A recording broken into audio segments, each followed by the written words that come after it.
my god! Have you seen that shit? Holy shit! What the hell?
Hey guys, good morning. Vampire reporting in. We're here with a new campaign in Total War Warhammer 2. This time with the Huntsmarshal expedition. Gonna have a second look with this faction. We played it the last 2 years and a few months ago when it was released, and we haven't played it after that. So this is gonna be a second look. Reward for reaching a certain goal in Tyrion Sellout campaign. Other than that, we got a Volkmar campaign. So back to back 2 Empire campaigns. One in the jungle, another one in Scary Vampire Lands Kappa.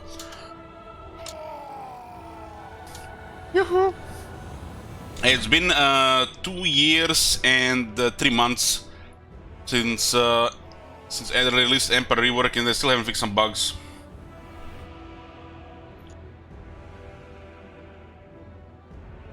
Yeah, Schmagnans, we might have noticed that pink icon next to your name. They gave you VIP because you're the most active user in this channel. Of course, Marconos might be mining, but unless it's, you know, trolling or insulting the streamer, he has nothing wise to say. Okay. So what's gonna be the goal of this campaign? I don't know. We'll check the conditions, but it might just be critical mass. Oh my god. Have you seen that shit? Thank you, huh? Shit. What the hell? Thank you, Sega 2. So what do we have here? This is an Empire campaign that starts in Lastria and has some different mechanics. The nation who calls. So basically, the only thing they share with the other Empire is a well-rounded unit roster with a wide range of magical lores and war machine. It's gonna be the second time we play this guy ever. We only played him once. One is like none, right? Emperor's mandate: receive the Emperor's acclaim by advancing the Empire's cause in Lastria, leading to the provision of better quality units to reinforce the expedition. What I remember from playing this guy the first time, his the bow ability was overpowered. I think they nerfed it due to multiplayer abuse, and his special units would receive experience too fast, either on purpose or because of bug. So he would get veterans pretty fast. Oh my god. Have you seen that shit? Wulhar's Hunters. Attain the services of some of the finest hunters to ever have lived. This is a very fun mechanic with this faction. You get a set of unique heroes, even from other factions, like a Master Engineer or the Wood Elf, what's it called, Waystalker. And the faction effects, there's some red text here. Limited roster, only basic units are immediately recruitable. Okay, so limited roster. Hey, Godric. Reinforcements from the Empire bring powerful units to bolster their army. So one red, one green, read counter each other. Hostile actions will result in retaliation from local factions, but will also empower your own armies. So there's another mechanic here. And there's a recruit rank +3 for Huntsman Generals. You know, I see this recruitment rank +3 for Huntsman Generals, which are max rank 40. You know, gives you like an incentive. Player, you might want to recruit Huntsman Generals in this campaign since they start 3 ranks higher. But what the hell are really 3 ranks higher? This probably should be like 5 or 6 ranks higher, because even before certain things, the Archlectors were super strong, toughness-wise, and they're pretty much the only one that had some real abilities. But Huntsman Generals do have some other abilities which, you know, make them sense. It's just another very good thing to tank or to support the army. There's some campaign buffs which do make sense though. So this +3 is like nothing really. It should probably be like +5 or +6. Or +7. On +7 you probably would get every general Huntsman General for the next probably 2 generals.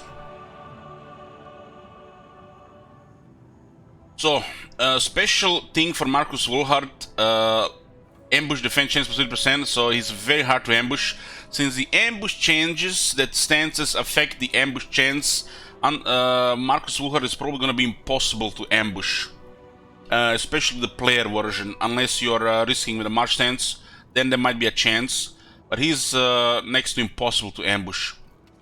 He has an ambush success chance of +50%. Well, we'll see if we get any ambushes. Will it be bugged?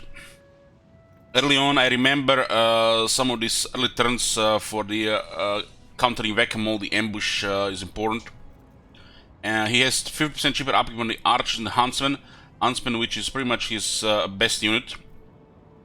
-4 to relations with the lizardman. So this is not his faction thing. This is actually his thing.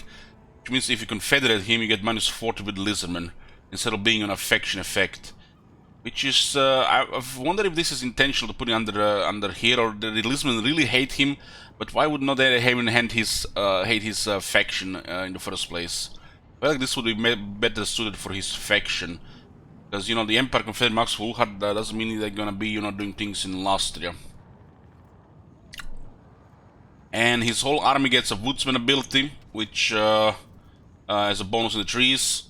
You can see what it does here. Unit can pass to the trees. We start with an additional unit of tier 0. Nice, nice. Nice to mention these tier 0 units. Why not 2 war wagons? Kappa. Unit of Huntsmen and the unit of war wagons. Huntsman is a pretty good unit. Archers are just, your early unit to unlock the crossmen. And then there's war wagons here, which got a little bit changed since, but I remember using war wagons with this faction. They were running out of ammo fast. We'll see. Anyways, let's go into the campaign. We'll go from there next.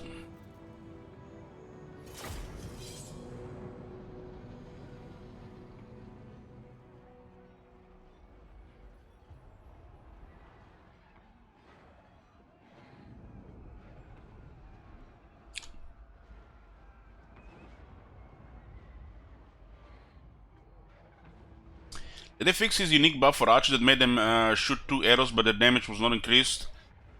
I don't know. If they shoot 2 arrows, they automatically do more damage. Yoo-hoo! Hey Blomkools, hey Scotty, hey Dick bro.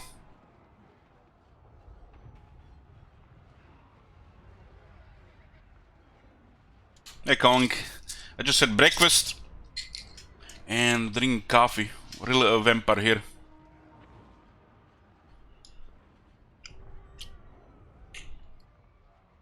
Watch Supernatural until 8 in the morning. Welcome to Lastria, Huntsmarshal. The Emperor has made the necessary arrangements to establish a base of operations for you here on the north coast. There are myriad monstrous threats in this place. Just to the north are savage orcs. These cretins should be hunted down, lest they become a greater menace. Cretins. Ancient ruins dot the nearby landscape, potentially harboring more wealth to claim. The west side is still in ruins. Oh, hey, Nakai. Prime locations for colonization, if indeed they are uninhabited. The lizard men may dominate here, but the verminous rat men challenge them for control. Perhaps you can find a way to gain an advantage from their conflict. The Emperor is grateful for your service, Captain of Scouts. For your elite force represents the finest of the Empire. Go forth and bring civilization to the savages. Civilization to the savages. It's all part of the great plan. Okay. The Emperor Mandate. Sent to the shores of Lastria by Imperial Mandate, Marcus Wucher intends to protect the New World colonies from their Lastrian predators with only limited supplies and troop numbers, as further reinforcements will not arrive from the Old World for quite some time. We are down here, and the New World colonies are here. Have you seen that shit? Holy shit! What the? However, increasing the expeditions acclaimed by raiding the jungles and expanding your territory into them will lead to better quality troops dispatched in your Imperial supplies to further the aid of expedition. This is the claim on the top. Hostility to the lands beyond the Empire are hostile. Place your actions there will not go unnoticed by the natives. Winning offensive battles and harassing local inhabitants will increase their hostility towards you. but also improve your standing with the Emperor and increase the rate at which the Imperial supplies reach the expedition. Cause the locals too much though and face their wrath. Oh my god. Have you seen that shit? Thank me, Dawn. Shit. What the Hey, hell? Rock. Appreciate tier 2. Hey, shoot. Yoo-hoo. I will see. It's been over 2 years, so we only played him once, so forgot some stuff for sure. Wolfheart's hunters. Scattered across the world are some of the finest hunters to ever have lived. Track them down and secure their services to complete the expedition's goal, but whilst developing each hunter's unique attributes and learning of their past glories and tragedies. So we haven't played this campaign in over 2 years. This is a second look at the Huntsmarshal expedition. Do remember some of the stuff, forgot the rest. That's how it is. Bring back Howdy, huh?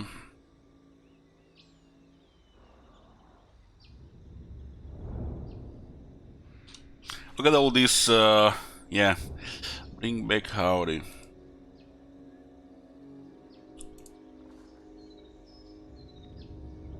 So return have at least 20 acclaim. The lizardmen think themselves unassailable in their hidden temple cities. In time, however, they will come to fear the name Marcus Wolfheart, or it will become synonymous with death and subjugation under the ever-widening imperial yoke. Claim is the measure of how much progress the expedition makes towards fulfilling the Emperor's mandate. Expansion, building or upgrading ports, or unlocking special characters will increase acclaim and lead to better quality reinforcements dispatched from home via the Imperial supply system.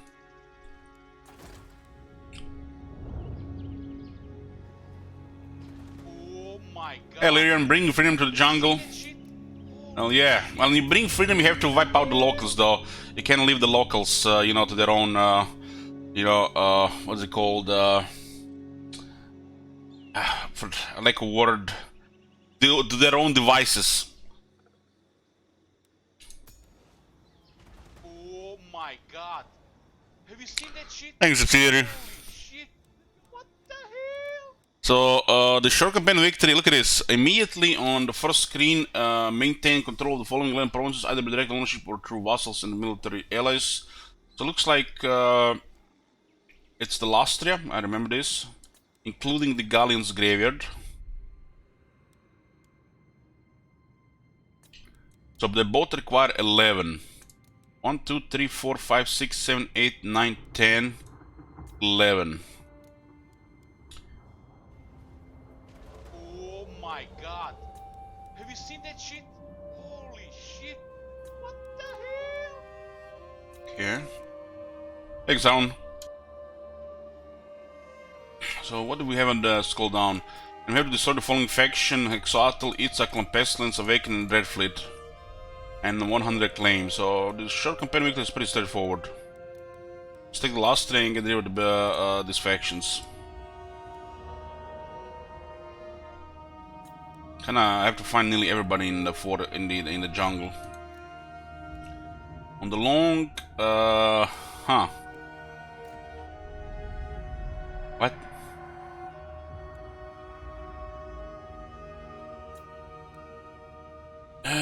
Clan Morses on the long, Spirit of Jungle as well, but Spirit of Jungle they get wiped out easy. Clan Morses on the long is hilarious. 100 claim, and this is what, 20 again? 100, it's actually about 100. 20 is the other mission. There's also 7 victory settlements, which is almost a standard victory settlement list. And Chaos. I mean, at least they haven't put Chaos on the short campaign victory like they did with the card. You know, lack of consistency and stuff. Objective is 20 acclaim. 3 bells to get Langslan. Rank 5 Marks Wolfheart.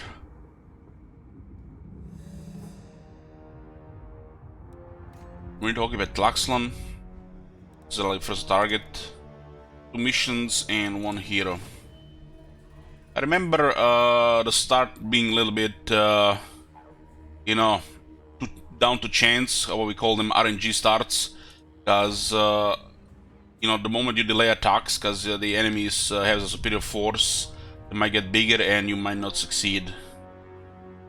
I think we had like 2 ambushes in this area in the first campaign. But we are in the creeping jungle, and it's pretty straightforward. Destroy Tlaxlan. The expedition is eager. Expedition is eager. Just 1 moment, guys. Give me 1 minute.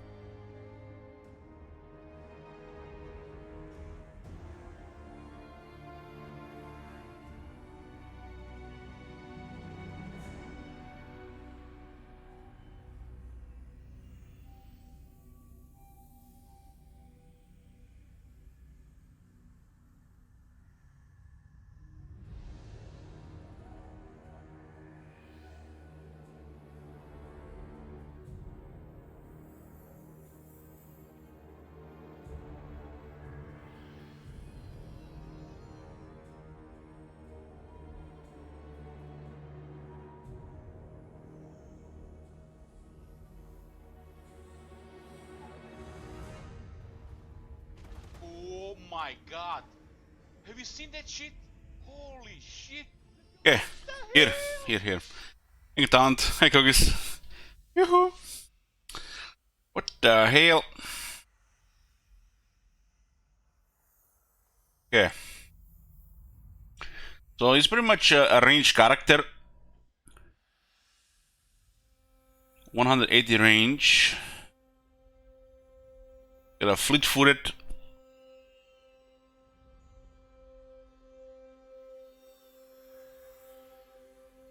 So active enemy presence ability range. So he gets speed and speeds up faster, accelerates faster if the enemy is close.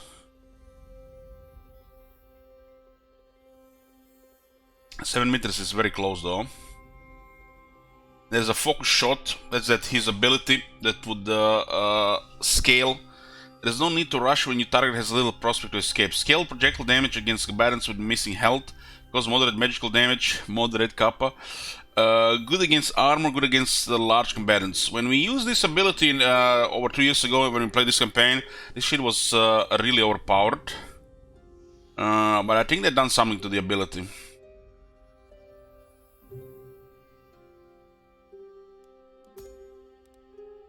This is Ember Bow.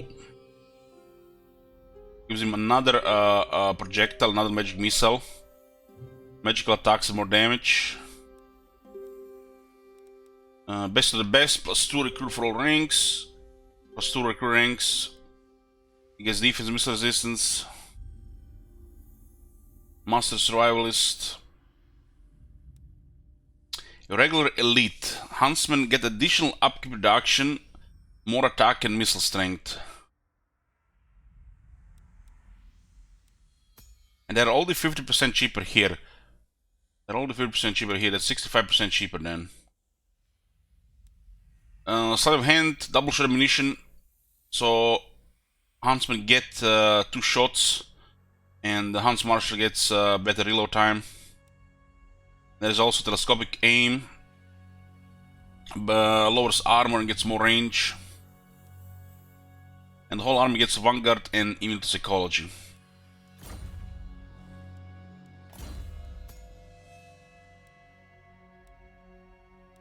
Some of those lords which actually is pretty good as a range lord.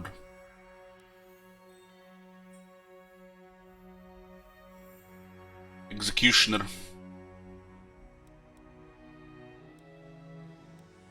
This is pretty standard stuff here. There's a cannot move ability here and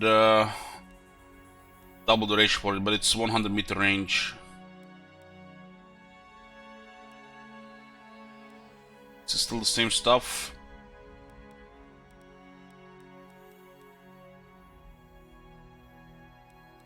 Yeah, pretty nice rage abilities. Start with the spearmen with shields, 2 swordsmen, archers. There's 5 guys here. Our ability rating is also lower on this campaign. It still hasn't changed. So this faction starts with a lower ability rating, which basically, I think they've done it on purpose, because the game is just telling you, like, it's part of his, flavor, gameplay. Where, what happens if your ability rating is lower? Which means the factions that don't like you are higher, there's a higher chance to declare war. So when your ability rating is lower is one of the main factors if they're gonna declare war on you or not. So if like there's a 1 to 10 chance between hostilities on you and 5 being from a hostile faction, when your ability is lower, depending how low it is, that 5 goes close to 10. And then there's this chance this happens every turn if they're gonna declare war or not. This guy starts with their ability rating low because I'm guessing they wanted the jungle to be hostile to him. This whole area wants hostile initially. So this is on purpose. Would we betray for it? Who knows? But they give you the stuff like this. It looks like there was a treaty with Blue Vipers before.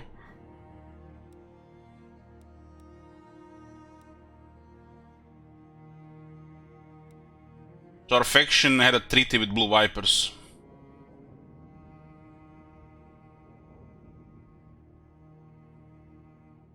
Which is a little bit strange.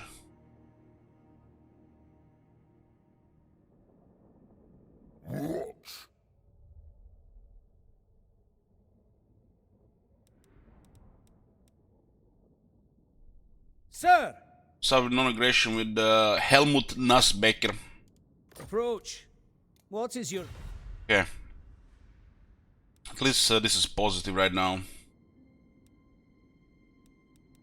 We need to deal with Tlaxlan, and hopefully it's not gonna be better than G moving this area. The main issue in Lastria is, especially for the factions how the underway stands, or any special movement. The main issue is movement.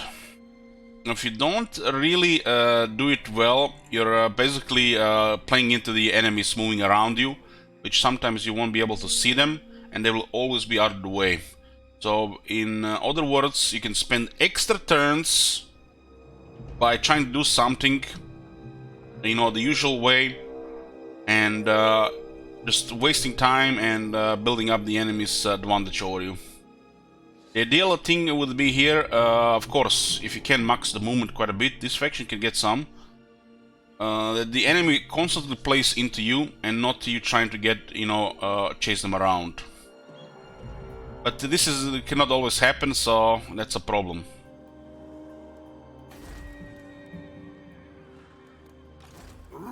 Look at this, they're in the swamps here. I remember something being off about this first battle here.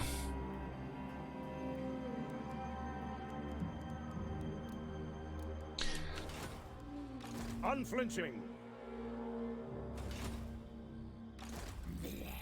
I think we'll lose too much turns here when I think about it.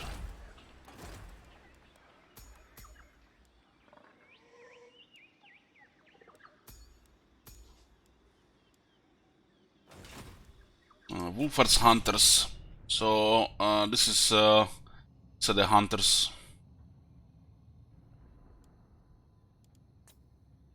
There's 4 of them. So, be at war with the following faction, Vampire Coast Mutineers. So if we go to war with this faction, we unlock this guy.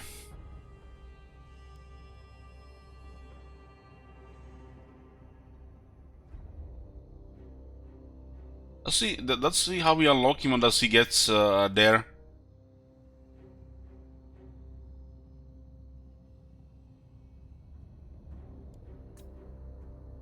The anti-unrest building works with the whole province. I think we get this guy by just going to war with these guys, who might just be passive. No prey, no pay.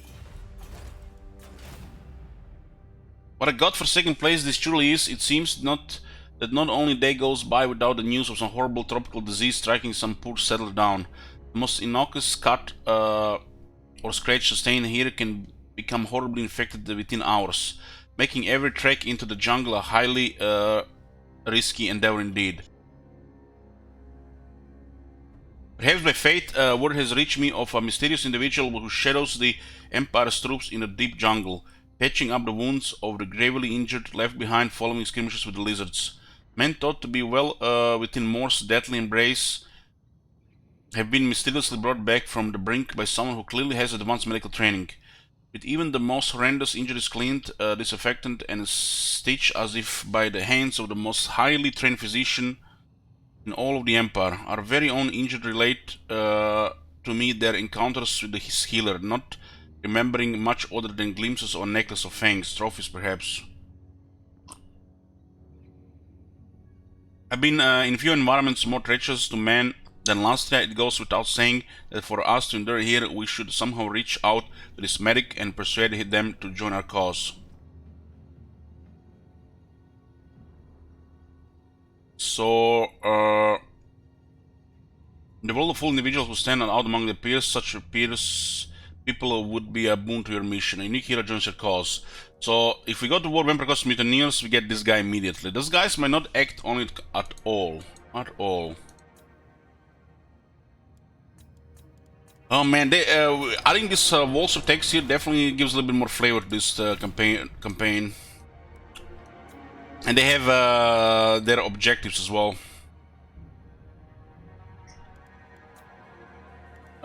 So there's the Spinozotic. We move a character down there.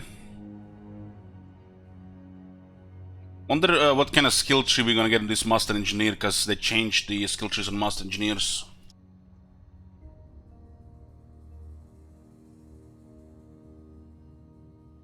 They're not too difficult to unlock, but we should consider unlocking them fast.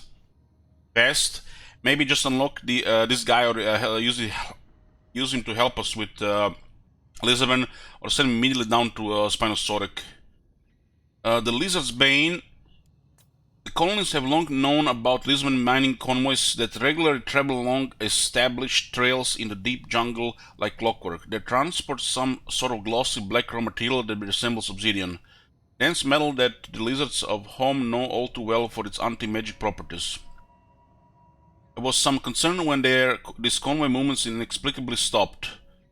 Perhaps now taking different routes if not ceasing altogether. I was concerned, but apparently the lizards don't change their ways without very good reason.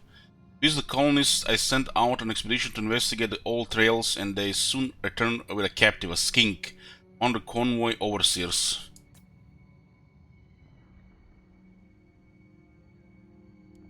When our Saurian translator asked the skittish creature about the black material, it held its forked tongue. Further prodding with my hunting knife made the creature reveal something about a short, bearded warm blood that had been repeatedly stealing from their convoys, forcing them to change their routes. What is a dwarf doing this far from the Spinosauric Mountains? This Davi is either incredibly brave or incredibly stupid to be harassing the lizardmen on their own turf, but is getting away with it somehow. Credit's due. So we need to get him. We gotta go to Spinosauric Mountains.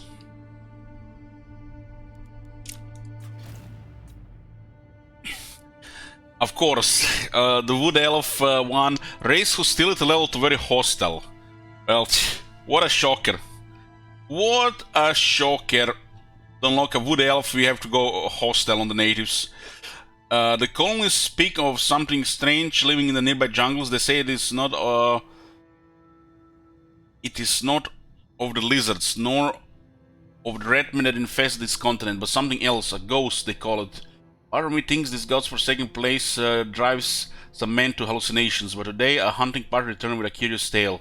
And I forgot about this walls of text here, and it's actually pretty good stuff. I'm pretty sure we read this already over 2 years ago, but I totally forgot about it. They had been tracking a wild Bastillodon whose carcass would have provided much sustenance for the colonists and had trapped the great beast in a bog. They claimed that as they moved in for the kill, it was unexpectedly struck down by an arrow propelled through the thick jungle canopy directly into one of his eyes. Such frightening huntsmanship could only be supernatural. In this flora-covered terrain, it is almost impossible to hit a moving Bastillodon's weak points from a range as men described. Furthermore, they claim they were then threatened by a mysterious hooded figure in the trees above them. A sorrowful voice of a woman telling them, "Whosoever approaches my bounty will share its fate." Perhaps this is the ghost the colonists speak of. Whatever it is, to kill a Bacillon in such a way requires a level of precision far exceeding that of a huntsman I've ever met. Of course, and that's an elf. The last guy, you can see here a paladin figure. Move any character to the following region, Zlanhopek. So here, they're not that hard to unlock, but they've got a bit of missions, huh? So what is it said for this guy? Slayer one dead, proficient in laying the dead to rest permanently.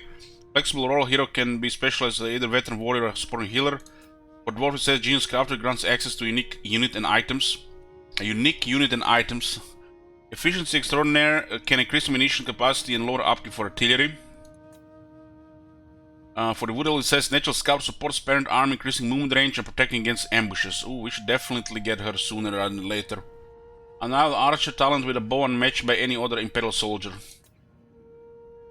And for the paladin says, cold-blooded killer, a true veteran combatant experienced in fighting against these cold-blooded lust and monsters. True savior, this champion is a survivor capable of withstanding the worst of the worst. Chivalrous fools. It caught my attention recently to hear of a swordsman who had become armyless after miraculously escaping a slaughter at the hands of the lizard beasts. A possible recruit. If my memory serves me correctly, he had arrived months earlier on a galleon that was flying a flag of a Bretonnian dukedom unknown to me. Though I know little of the land of chivalry, he had disembarked with a group of men who looked vaguely knightly in appearance. It was unclear whether they were individuals of any important political status. Their retinue was quite poorly equipped, as were they themselves. After buying what additional weapons and supplies they could from the colonists, they wholeheartedly headed straight into the jungle. Whether out of prudence or of curiosity, I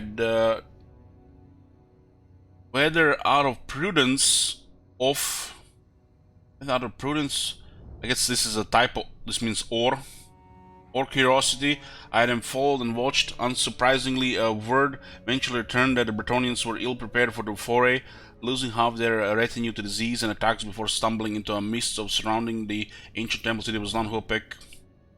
Thinking it was uninhabited, they attempted to plunder the city, but instead suffered a catastrophic slaughter at the hands of the lizardmen in a painfully predictable ambush. The one survivor, the swordsman, had somehow fought himself out of the trap and was still out there. So we need to move character to Zlanhopek, move a character to Spinosauric Mountains, get a very hostile hostility, and this one is very straightforward, just war vampire coast mutineers. Maybe they will not act on it. So Don't worry, I won't. yeah, let's just declare war here, why not? Van Hal joins the expedition, so you can get him immediately. While following a trail through the dense jungle canopy, you stumbled upon a clearing strewn with dead bodies. They looked like seafarers, senior admiralty of some sort perhaps, but stranger still was the fact that each had a stake to the chest and was decapitated. On close inspection, you realized they were already dead before they met this gruesome fate. In fact, not dead, but undead. Vampires. Durarot. A few nights later, a mysterious man emerged from the jungle, introducing himself as Hedwig van Hal.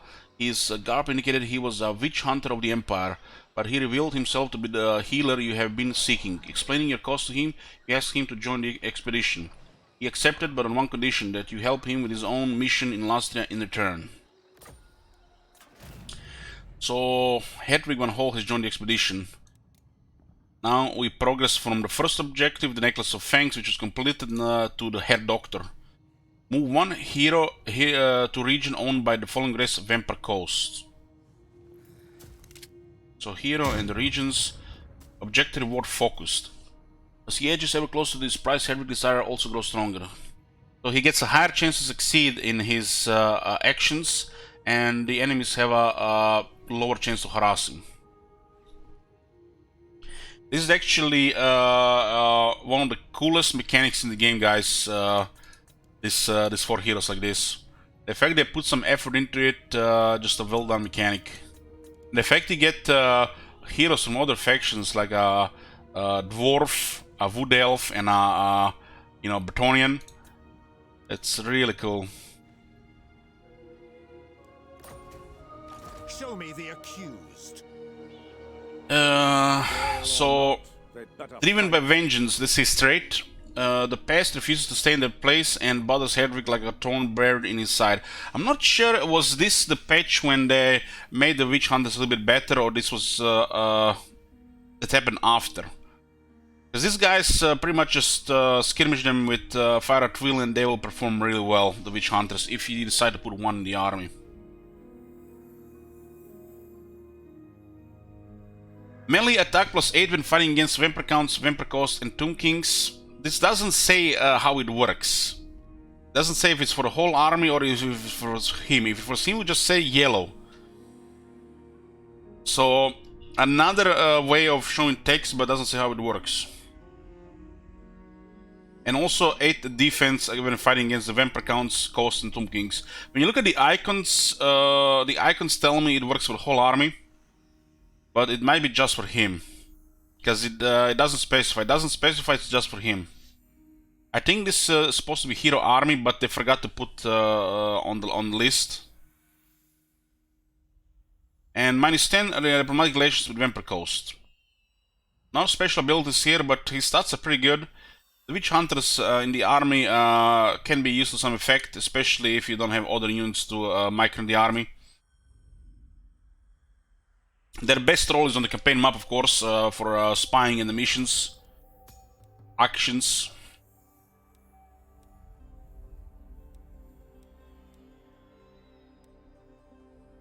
Tools of Judgment, 15 at large. Sigma's Swill, Flaming Attacks, 3 untainted.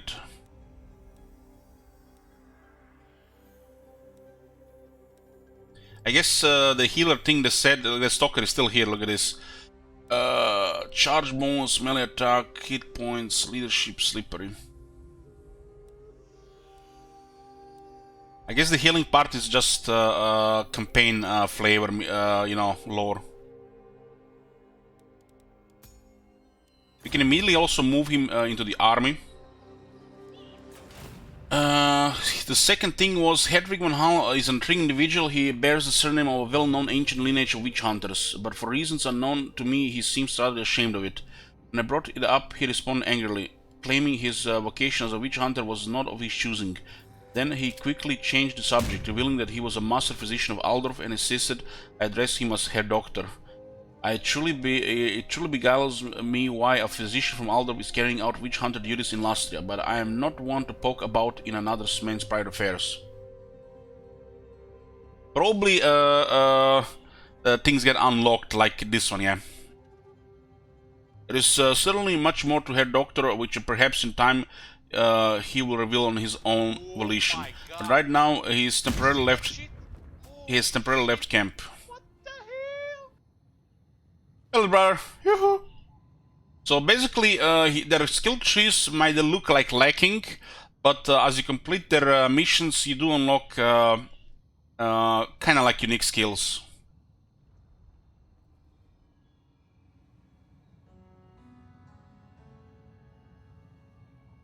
Before leaving, he told me he intends to track down some information about one particular vampire he has been searching for, called Alistair the Red. He has given me assurances that I cannot help him with this particular task and that he will return soon. So we got Damage Walls character. Damage Walls. And this wall is down here. Tier 1. From the looks of it, we are both in pretty bad military strength. But I'm guessing there is already another character in here. Oh yeah, they have 6 to 7 units in one of these two cities. I'm guessing in Tlaxlan. So you can't just rush Tlaxlan itself.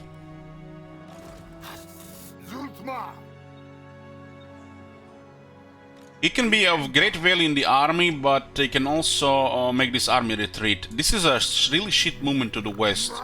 They position this army in a way where it just delays your initial stuff in the campaign. Yeah, let's check this thing here. So, Hunters unlocked 4 points. Scouts of the Empire, that's the first one.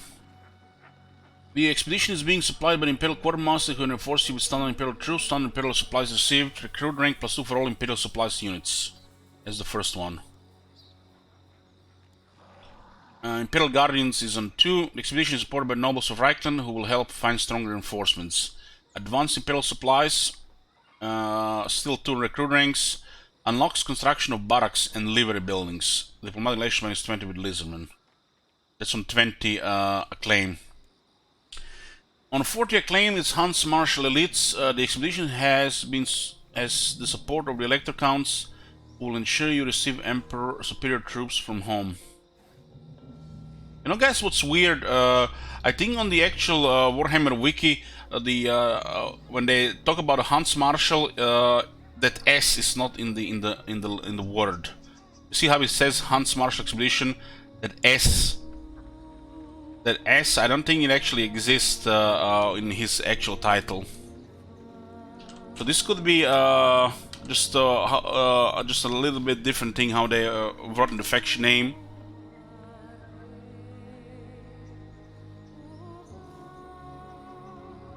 My arrow flies true. Marcus Wolfhart, Monster Hunter. Marcus Wolfhart, fall in. I'm not sure he says Huntsmarshal.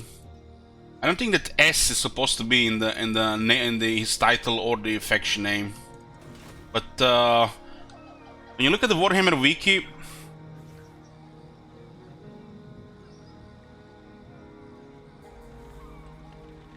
so why is it different title, a Huntsmarshal and then the Huntsmarshal of the Empire? I'm not sure why they show this differently. Maybe I guess I'm just overthinking this. Marcus Wolfhart, no greater marksman. Marcus Wolfhart.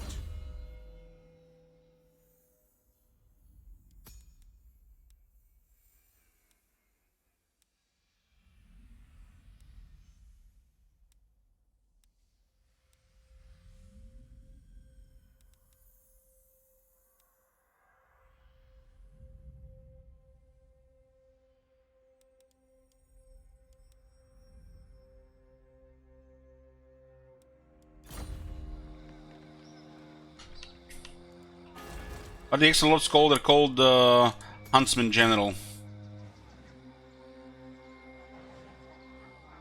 I guess that S it completes the hybrid type word.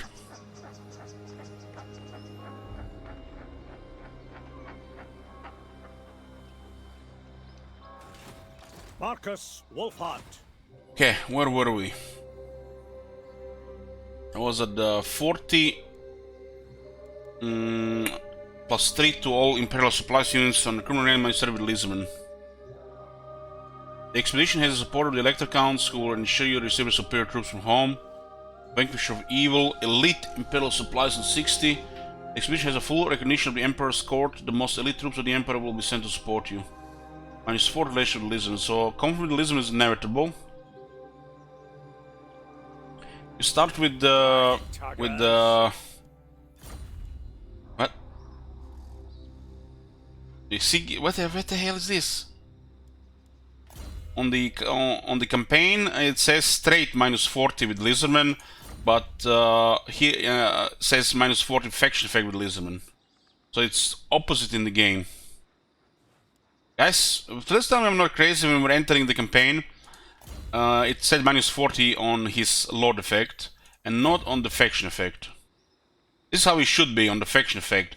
But whoever was putting it on the faction selection screen just switched it around by accident. Okay, so we have minus 40 here. There is natural aversion as well, or should be. There's actually no aversion, it's just prejudice from that minus 40. And then you get up to minus 60 here as well. So it's just another screw up with mixing faction effect and lord effect. It's still present on half a dozen lords. So we get Menagerie and the Foundry, minus 40.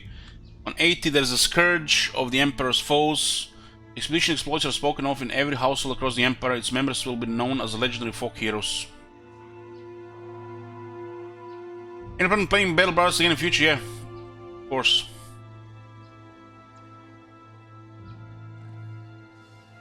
Engineer's Workshop. And Champions of the Empire at the 100. The expedition has proven beyond doubt to be the Emperor's most elite force, carrying out his will with unrelenting fortitude to annihilate all enemies of the Empire and will continue to do so. Progress in Emperor's Manor will no longer be lost.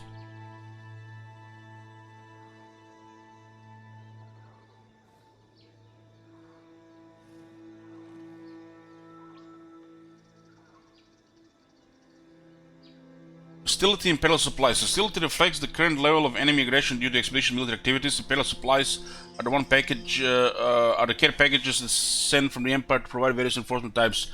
At the hostility level, the more frequently Imperial Supplies are dispatched from home. The next care package will arrive in 5 turns. So level 1 is Hostile 10. I remember this spawning another Lisbon faction to attack you. Imperial Supplies are dispatched at low frequency, public order -1 all provinces. Very hostile, you have agitated the enemy further, they now take heed of your aggression. You are more than a little unwelcome, the enemy are starting to take notice of you. Imperial Supplies are dispatched at normal frequency -2 all provinces. Extremely hostile in the middle, your actions have made you a prime target for the enemy. Imperial Supplies are dispatched at high frequency. Enemy leadership +5, enemy weapon strength +10%, public order -2 all provinces. Enemy leadership +5 on top of very hard battle difficulty, which is +10. We're gonna make them unbreakable. Severely hostile. The enemy base for your blood. Base be on your guard. How is severely more than extremely? Shouldn't severely be on level 3 and extremely on level 4? Isn't severe less than extreme? I don't know. 8 leadership, 50% weapon strength, and level 5 is condemned. Your warmongering ways have put you right at the top of the enemy's hit list. Imperial Supplies are dispatched immediately. Hostility level resets to 0 after 5 turns. Enemy leadership +10, enemy weapon strength +25%. Public order -5 to all provinces. I think this is where they spawn the army on top of you. So we have a care package in 5 turns. I remember something off with this, but we can't just rush this place. We also have to recruit units. So we can build the rally field, but we cannot build the barracks.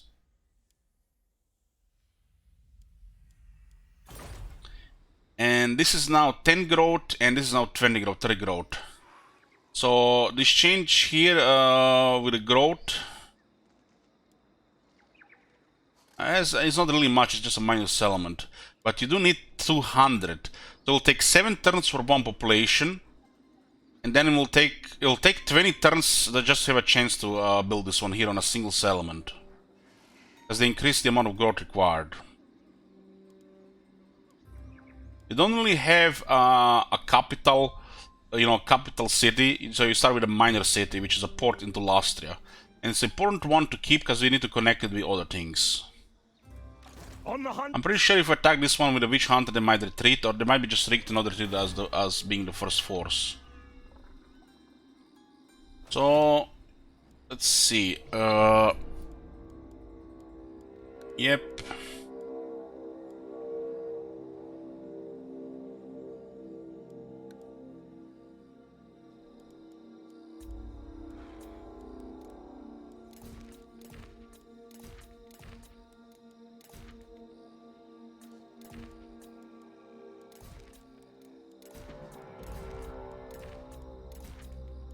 And there was a couple of different things here as well.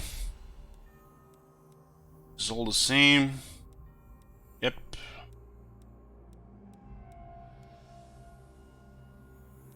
So nice you can just go for volley fire directly.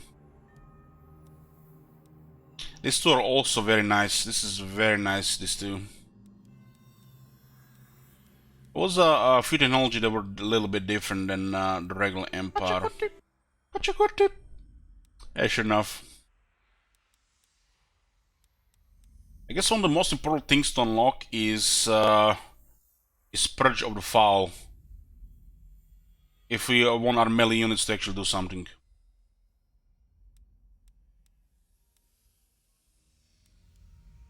Hunting advances instead of the Empire mechanic. Hunter's Guild, a recruit rank +2 for all Imperial supplies units.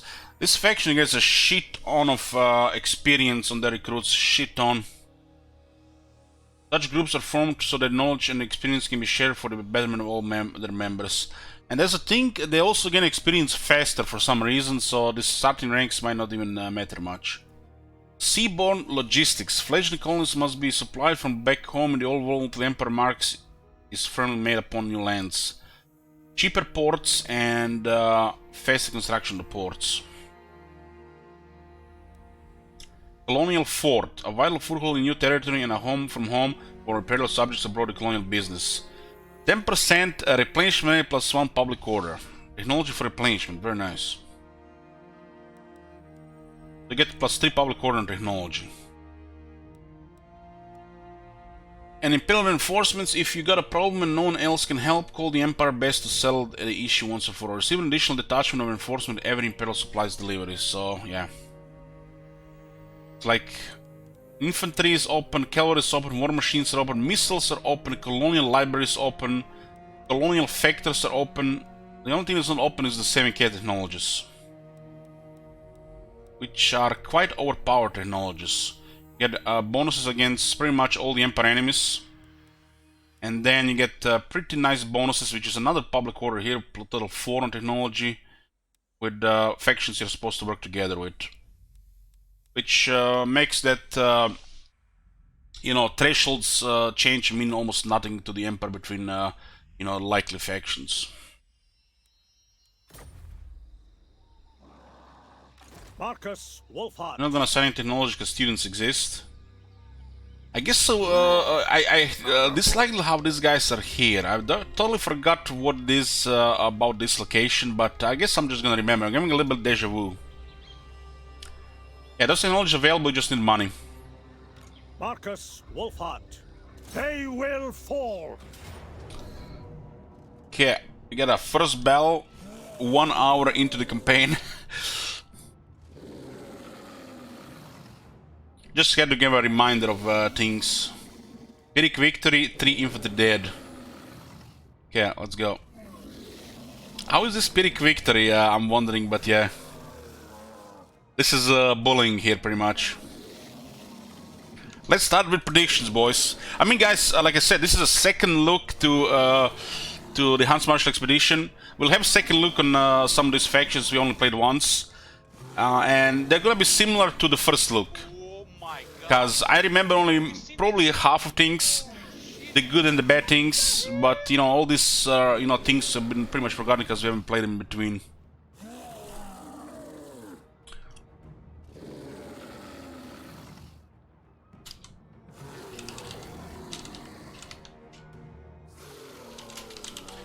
Let's go with extra predictions.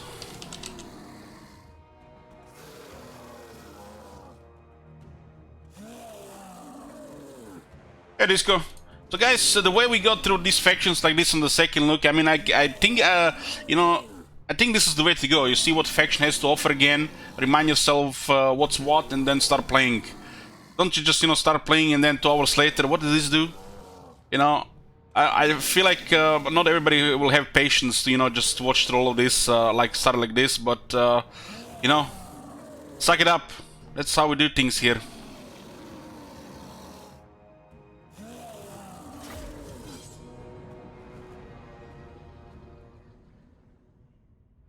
Any chance for more Beast for Warhammer 3? Yeah, we're gonna play more Beast for Warhammer 3.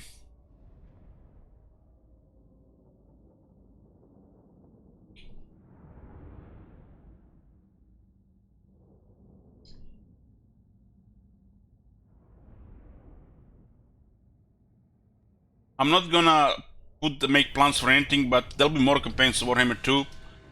We just have Huntsmarshal and Walkman now, and then we're gonna play Divinity Regional Sim 2, and after that is gonna be some more Warhammer 2 campaigns.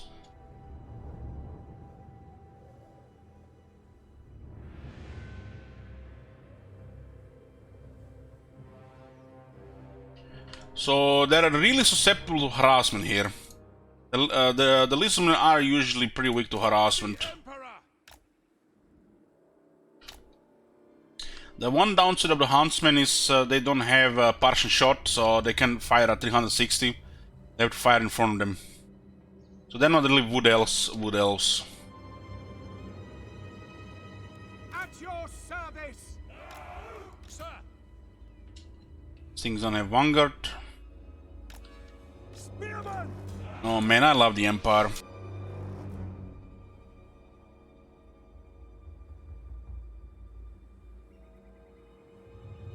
State troops ready.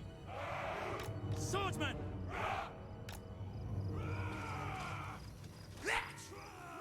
And I'm getting interrupted again. Sorry guys, 1 minute.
Okay.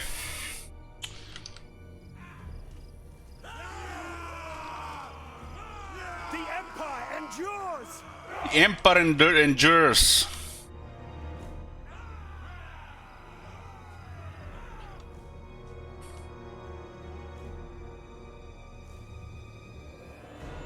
Empire's best faction, yeah. Ready for war. I'll harass a bit here. Just checking the color scheme again. The Empire endures. A little bit yellow, kind of like orange, kind of like one of them.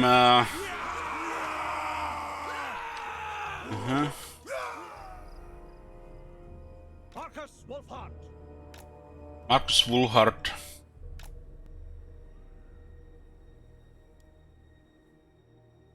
This is only usable on a single entity. Finding rain, sir. Glory to the Empire. Sigmar calls. Ready. Detachments ready. State troops ready. Taking position. Run. Those guys are getting enraged. These units are not fast enough to do stuff like this. They're not wood elves. Move out. Strike them down. Get them. They're pretty responsive on opening fire. Station march. Yes, sir. Quickly. War wagons have 90 armor. At speed. Slay. Things will get routed. March. No lingering. I go, Maras. Attack them, men. Take the ground. Tracking. Yes, General. Sigmar calls. Ready. March. Yes, sir. Quickly. War wagons have 90 armor. At speed. Slay. Things will get routed. Attack them, men. Take the ground. Tracking. Yes, General. Sigmar calls. Ready. March. Yes, sir. Quickly. War wagons have 90 armor. At speed. Slay. Things will get routed. Marcus Wolfhard, en route! Targeting! I want to shoot the Saurus. They're the real thing. They don't think they can do some damage here. Moving now! Ranged weapons ready! Sir! No lingering! See how this feels like on some missing hell there.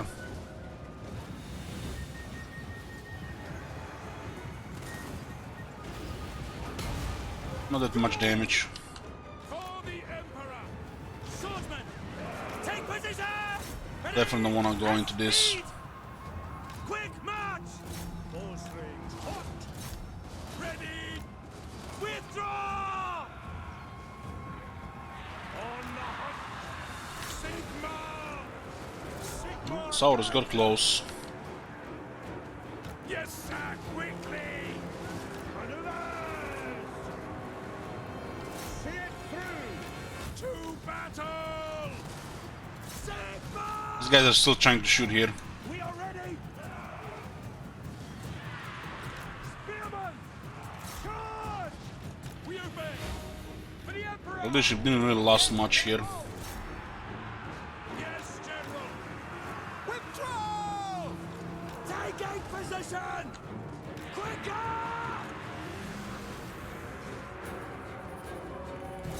Saurus still have some health. Taking position! Prepare for combat! Prepare for combat! Just have to get rid of them from this area. Sigma calls! Stay close! Yeah, they definitely have some info they can get close. So we don't have a range buffs yet. Have you seen that shit? As Holy shit! Marcus will get speed when the enemies are close to him like this. Missiles ready! Now! For the Emperor! Spot us the target! This way! Marcus Wolfhard! What do you bid? Ready! Go! En route! Duty! Tracking!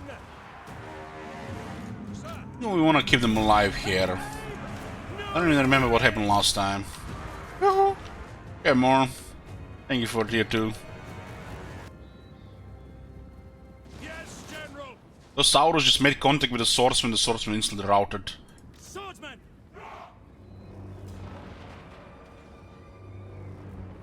Sigma calls for the Emperor! On it! Save the ammunition!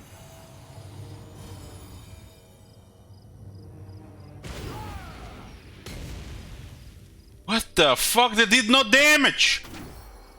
That is how you patch the game, CA? Fucking hell. Marcus Wolfhard! That ability used to be such pog. What, didn't this army used to have Bastiladon or something? I'm trying to remember that army used to have a Bastiladon here. Why did it not damage? Go! Hold on. This is very suspicious here. It looks bugged, that shot that he fired.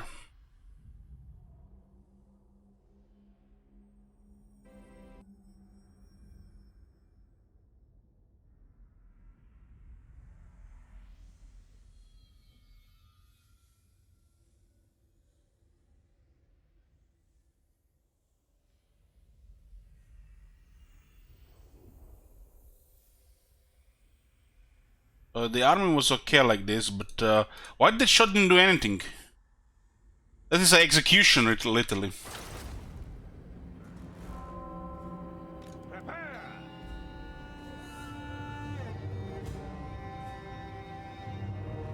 So it doesn't longer scale.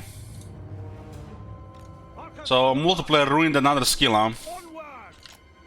To battle! Watch your backs! That guy had no health and didn't kill him. Somebody clip that shit, man. I think I imagined that. The guy had no health and didn't kill him. Ready!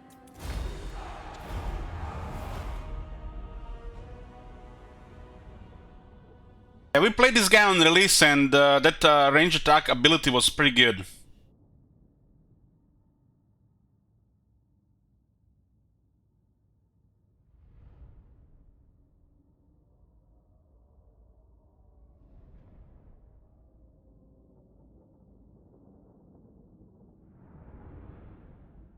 I remember shooting that shot when the mobs were on lower health and would done massive damage, but it looks like the scaling has been removed.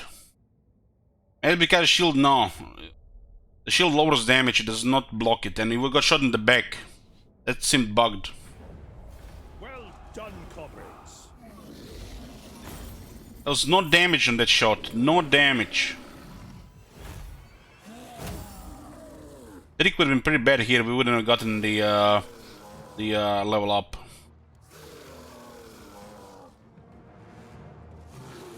That shot used to do damage, now it's like no damage. Maybe we need to upgrade it. Your deaths shall be a warning. Let's go! Messenger from first battle as well in Lastria. Hold on. That can't be right. It says here, By the Emperor's authority. scaled projectile damage against combatants with missing health. So why does it say scales if it doesn't do anything? That got butchered, guys. They didn't balance it, they just butchered it. Butchered it. Is this how they balance things? They just make things shit? It's not balance, it's just butchering it. I think his normal attack would have actually killed that enemy. If I fired a normal arrow there, and not his special ability, he would have killed that guy. But instead he did nothing. Or they don't retreat.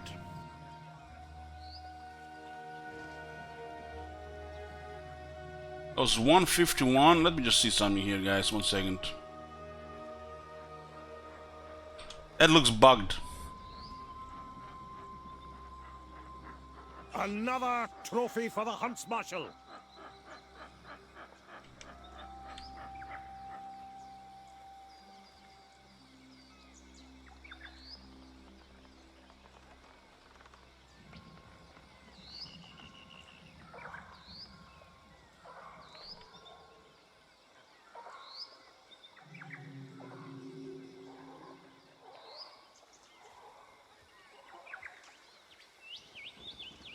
Yeah, this is also another thing here.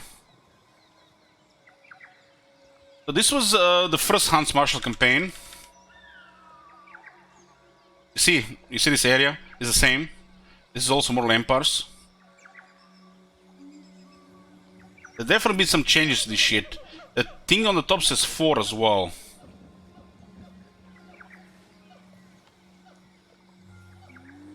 Their army is the same.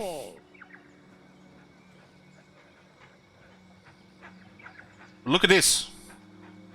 The battlefield. The battlefield is different.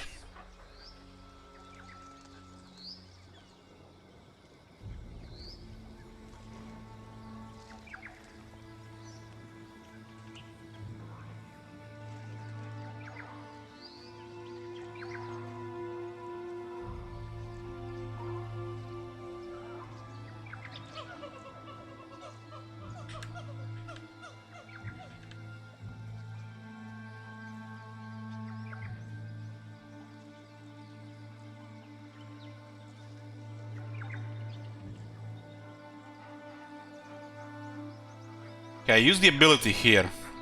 Let's see.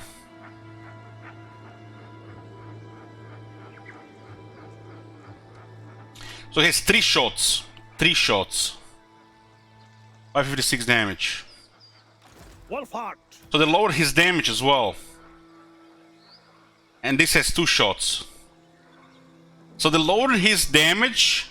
They made from 3 shots to 2 shots, and it does shit. So why did they lower the amount of shots, lower the damage, and made this shit not even work? All at the same time. You can see here, 459, 556 here. So they lowered his damage. He had 3 abilities here, 3 shots. Now he has 2 shots, and that ability does no damage anymore. Fucking esports.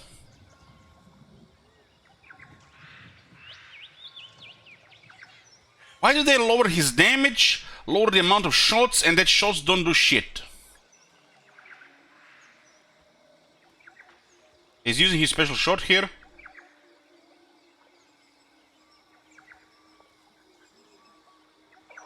This is okay damage. That was like okay damage, right? Why does it still doesn't do that damage? That is almost a nothing special for 2-minute ability. He didn't do that much damage in our game.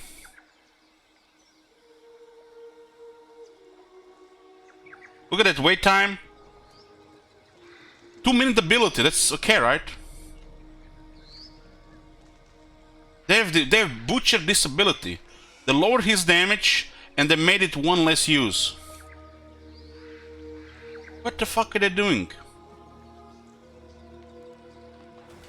And I remember right now why we want to attack this army, because they go into another area there. We are the best.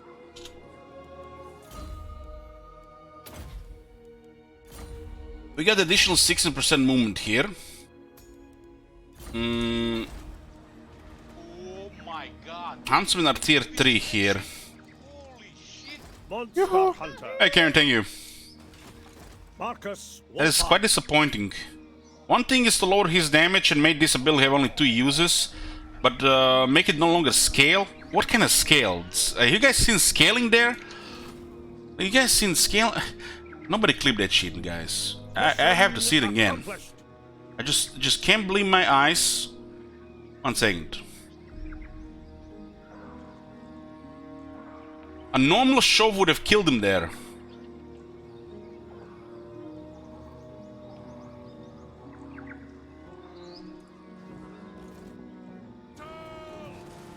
Checking the color scheme, right?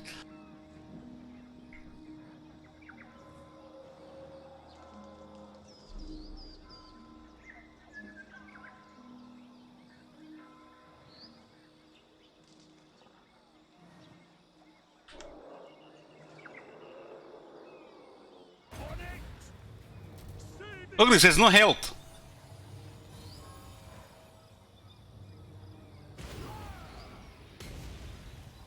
What the fuck? They did no damage. That is how you patch the game, CA? It's literally the same damage as his attack.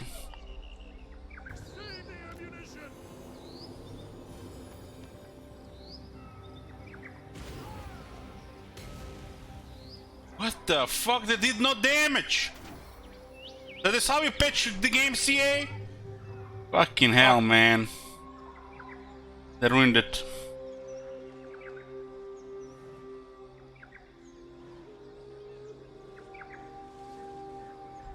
Marcus Wolfhart. These things are cheap, huh?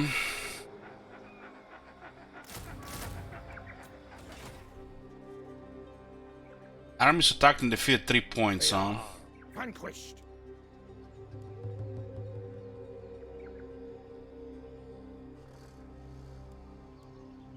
I trust no man. Let's keep an eye what's ahead of us. It's gonna be one RNG thing ahead. This is one of those campaigns which relies on early RNG. We had it smoother the first time. You can also send this guy down here to get a paladin, and to Spinosauric Mountains to get the Master Engineer. Marcus Wolfhart.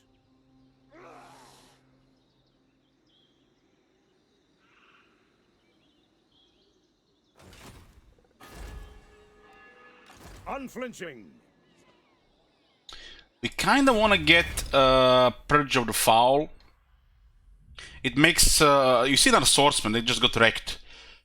But if we get Purge of the Foul with this one and this one, actually pretty decent. You get a battle skill, they probably can go toe to toe with some of those units.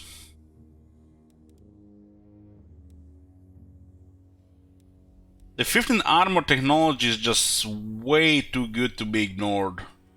It's like the best thing to unlock first. Until we stabilize a province, further buffing better units makes no sense. Or getting the, you know, the good stuff like growth, public order, recruitment, stuff like that. Like unlocking this armor as soon as possible. This also gives us leadership and speed, and our infantry does need leadership and speed, especially the huntsman. That speed is useful. And 15 armor for all infantry. 12 turns, all infantry gets 15 armor. Even if we don't rely that much on infantry, this is a massive, massive boost to the Empire garrisons.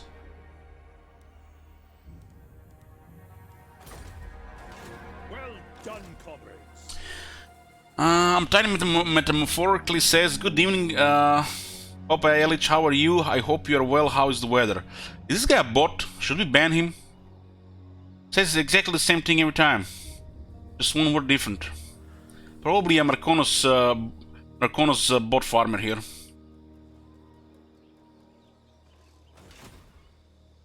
On the hunt.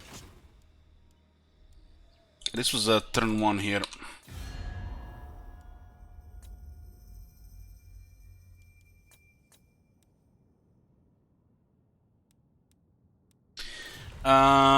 Emperor Infantry tech works on Ogre Mercenaries as well. Get the fuck out of here. You're saying these technologies work on the Ogres too?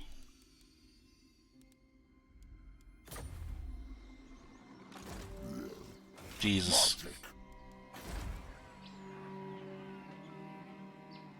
Politely ask the veteran Croatia bot. Well, said you're not here every time. This basically every time he comes here he asks the same thing. It's almost like exactly the same thing. Who does that? Gotta ask if he's a bot. Polite Englishman? There's no polite people here. Fuck off. What do you think this channel is? Some small talk? You know, hi, how are you? How was your day? What you have for lunch? How is the weather? Are you enjoying your day? Fuck off. We don't talk like this here. Jesus.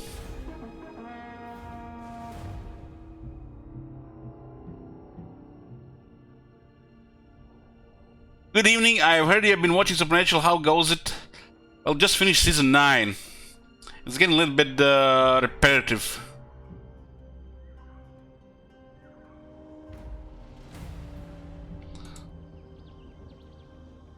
We are the best. For Sigma. Monster Hunter. We need to take Tlaxlan without them getting 2 armies.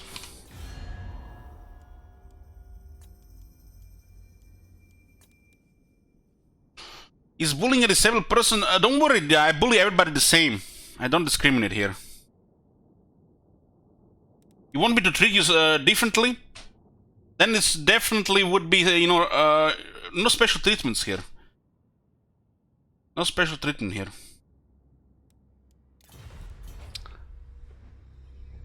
Marcus Wolfhart.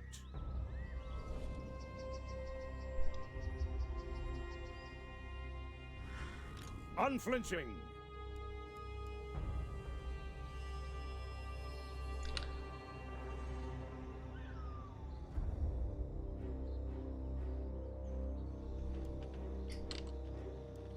Garrisoning Marcus Wolfhart. Marcus Wolfhart. McGonagall says, wait, Elich, I don't get special treatment. Sometimes, but that's just because you just give me shit on the money.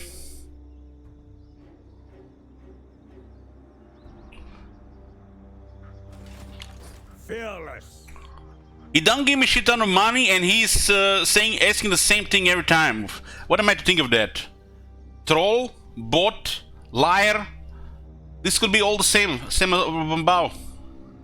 This is, you know, how am I to verify these things, you know?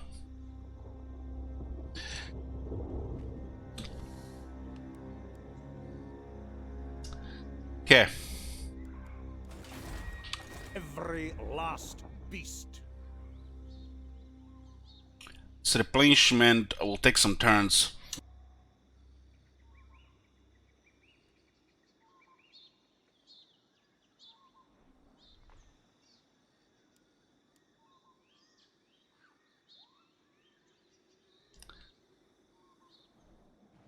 All this hostility.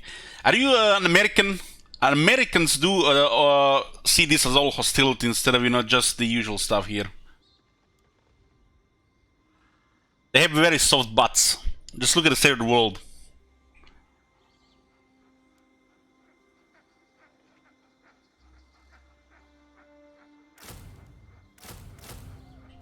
Yeah, this is just shit talking, guys. Don't get anything seriously here. Show me the accused. Okay. Marcus Wolfhart. We'll get a couple of free common militia. The bullets do damage.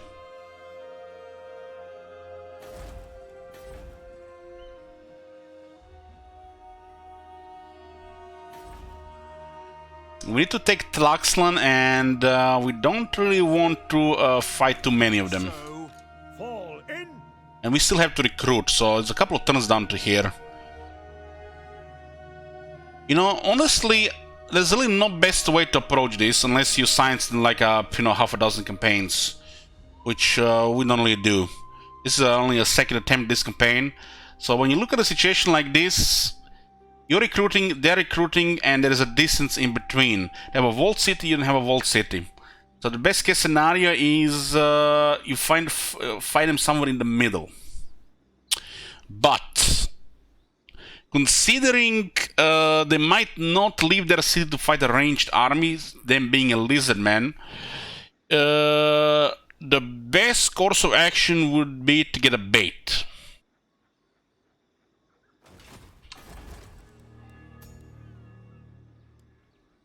This guy has some campaign mood range. So keep up with the other guy. So we'll get this guy, Richter Alderman, as bait.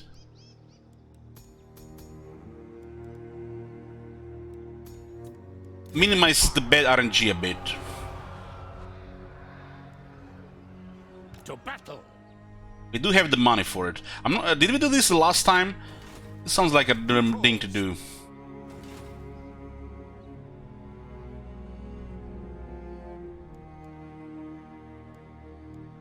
Marcus Wolfhart.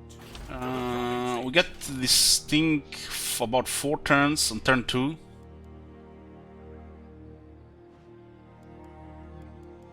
We're getting 4 for hunters unlocked here.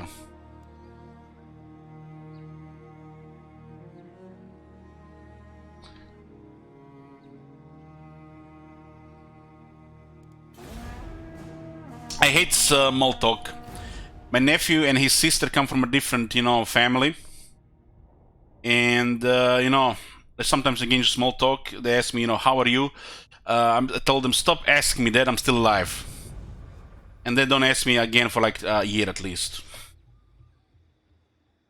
Seek out the heretics. Hunt them out.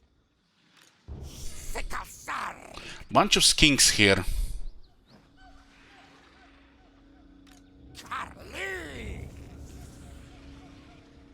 So I can ask you how's the weather? It's once per year? Yeah.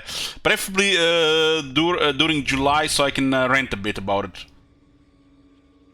Tools of judgment ready. Holy shit, they already recruited that many skinks. These guys are easily shot down. These are ideal skinks to fight with the Empire early. The skink skirmishers, they lose to archers. While these guys are trouble. Even the cohorts.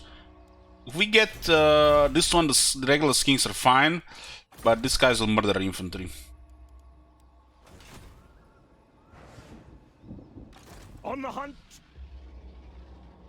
Kill to protect. We're gonna move down there. And we're gonna send the bait after. This is Lastria, it's fucked up. Without having some kind of edge or advantage, using a single lord to bait these guys out the city might be the best move to do. Since you have a minor settlement and they're just recruiting ahead of you, you might get overwhelmed if you don't act quickly in this. Yes, my lord.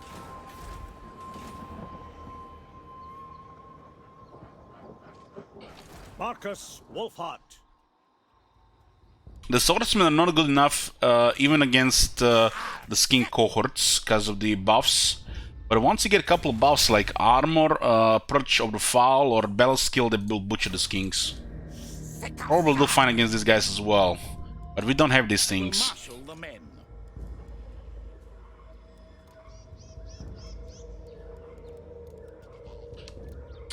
We're going to need probably more archers. If they recruit more skin skirmishers, it's gonna be great, because these guys get hard countered by the archers.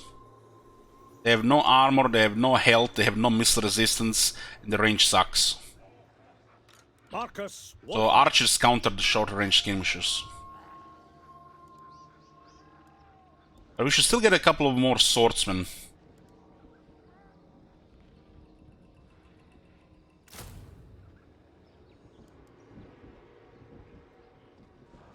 I guess we could spread them around with war wagons as well. These guys are kind of like better swordsmen in this scenario. The Free Company Militia. Because they can fire a volley or two, which close the gap between their melee performance between the two units and the health difference. So they're kind of like better swordsmen. So we don't really need to get more than one. Marcus Wolfhart. The swordsmen are coming from tier 1 building. Spearmen and the archers are tier 0. This place also building a rebellion. We take Tlax and destroy this faction, preferably without flipping a settlement. Flipping a tier 2 in this growth would be really bad.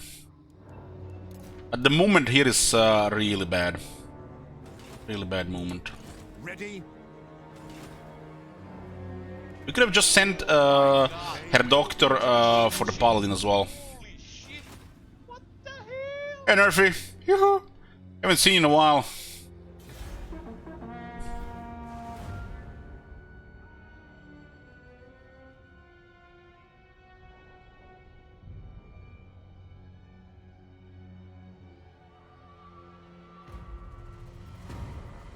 So they recruit more units. I need them to leave their city, and hopefully we get a good ambush. Yes. This movement is really bad here. Step to it. If we can get them to engage us, just depleting their movements and them continue recruiting, that would be ideal. We might have actually done this a turn earlier. That's probably the best thing to do, turn earlier. Recruit this guy turn earlier and go towards Tlaxlan. Let them leave the city to chase him and prevent their recruitment. You can probably prevent them recruiting one turn and make this opening even easier. So turn 1, boys, recruit a lord, send him towards this city and bait their lord out of the city to chase you, so they don't get recruitment that turn. Marcus Wolfhart. Covering ground. Draw first blood. Praise Sigma. Charlie. Marcus Wolfhart.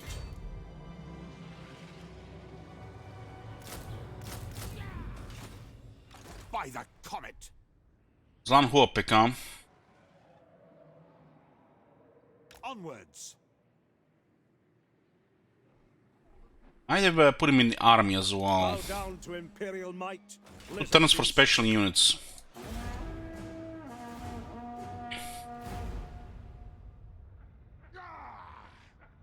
They might not go after him, but they will go anyway, so they haven't gotten much coming off there. They might be having limited economy. And look at this. Take heed. You can probably do this even sooner. This is fine. So if you recruit a lord on turn 1, you can probably let this guy get less. But when you consider the recruitment for the last turn, they haven't added the extra units, which means their economy is non-existent. Which doesn't really matter if you send this guy on turn 2 or turn 3. Imperial supplies ready, turn 5. The expedition may have only just begun, but the Emperor demands progress. To aid you, the Imperial Quartermaster sends Order reinforcements ready to dispatch to the expedition. The 4 main divisions of the Empire military each has a package ready. Choose whose shipment you would like to receive.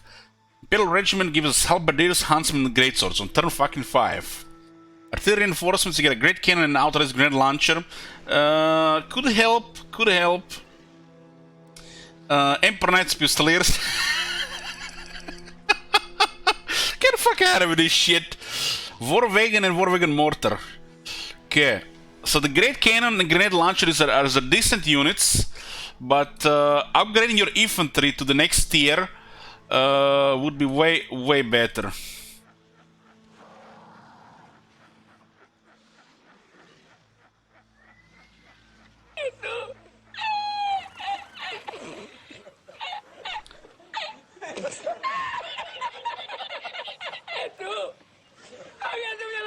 I don't really get it, why is this one so strong?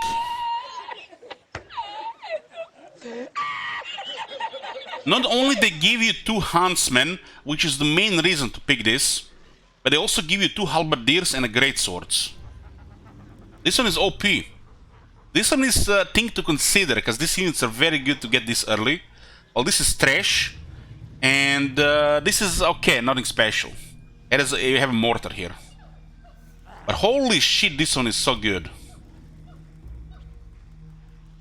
The greatswords, halberdiers, and 2 huntsmen.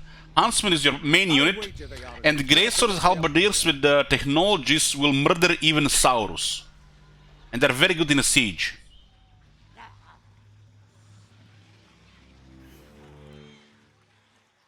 This is just too good. You primarily pick this one because of huntsmen. When you have enough huntsmen, then you consider some other options.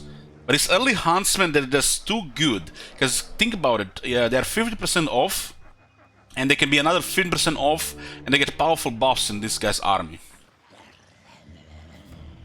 You get the best Emperor infantry on turn 5.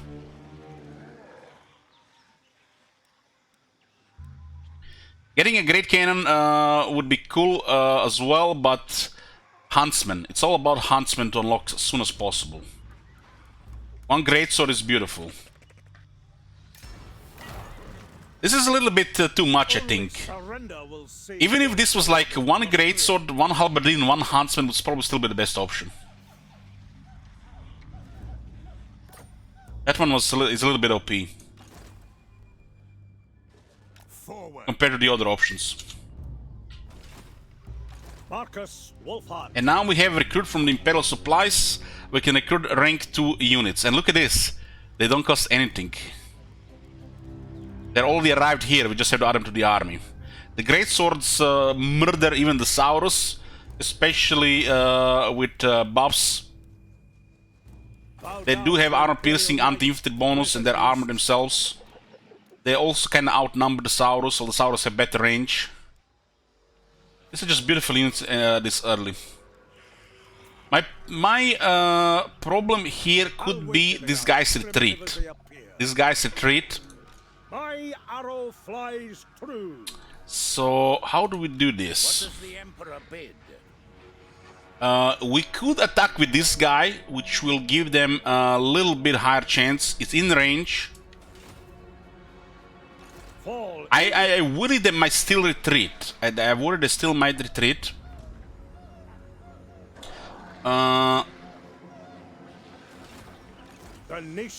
So we'll send Wolfhard closer. Time to move. Yes, my lord. And if I attack with a single guy here, turn 5, they might not retreat. Marcus Wolfhard. I'll have to also consider disbanding 2 units here so they don't retreat. I'm not sure they retreat. If they retreat, it's really bad. You just lose all advantage here. It's really bad if they retreat. So we'll disband 3 units. On the hunt. Sick. Sikasar. The Empire. Praise Sigmar. The weaker lords being reinforced by a larger army usually skews up the balance of power. which puts the larger force without reinforcements at advantage. Ambush is not good here. Ambush is not good here since we baited them out of the city. We already... they're outside the city, so the ambush is not good here. We have to take the early initiative before they might get more stuff. It is time. Okay. Very quick to the medium. Okay. We have a second guy here, and we are in position to attack, so ambushing would not be really that good. Ambush will probably is the option to consider only if you suck at battles. If you are not confident in your ability to win this on the battlefield. So you have to really act in this in a different way. Because what would ambush accomplish? It'll just give you a one-sided auto-resolve, but it might cost you a turn or two.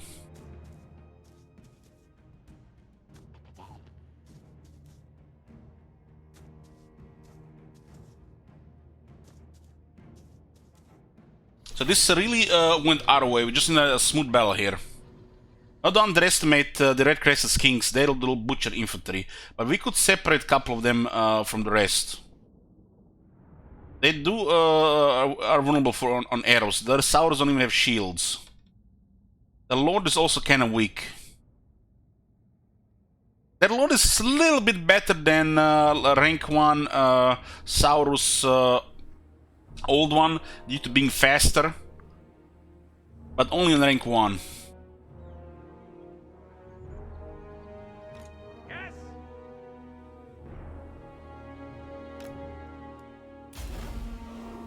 This is a battlefield where it would be quite nice to have some explosives or the artillery.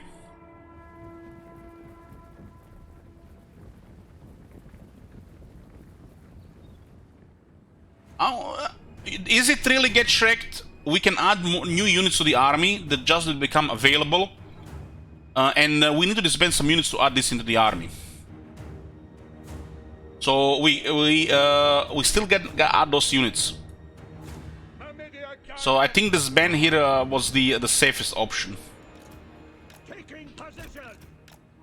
Seeking enemy. Even if we didn't disband, since this guy was the one that attacked, they might have still not retreated.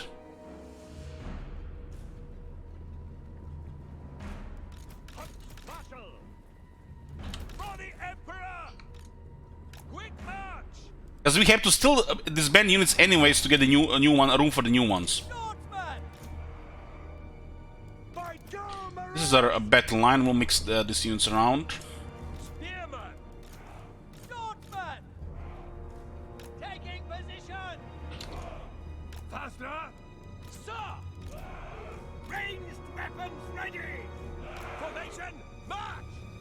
We can drag them with war wagons. War wagons can totally disable a couple of units. Moving down. Can they catch these war wagons? The skirmishers can catch them. Red Crested Kings could catch them if they get too close, because the poison. Sir. No lingering. Take aim. We shouldn't send the huntsman with the rest of them. Yes, sir. Quickly. Ready. Combat. Sigmar calls to battle. No lingering. Take the ground. Moving now. At speed.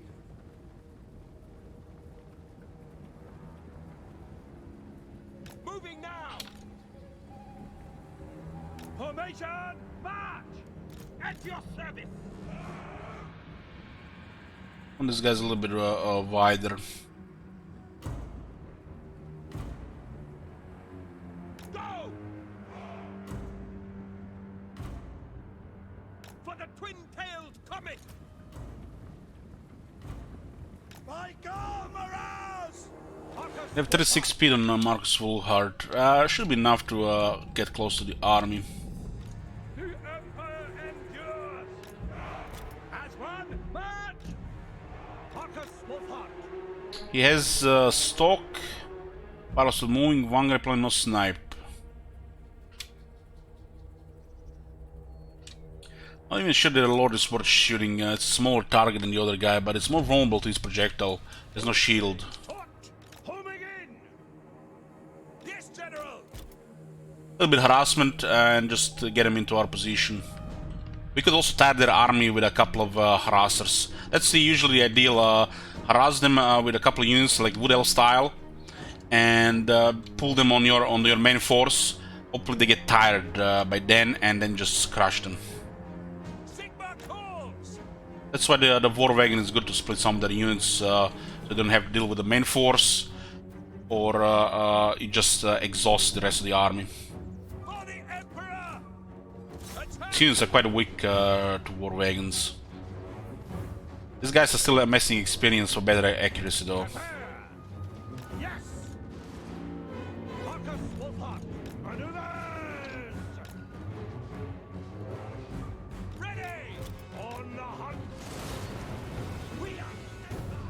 This is enough for harassment though. Just need to make sure they can catch Marcus. His 36 speed. Skinks run faster.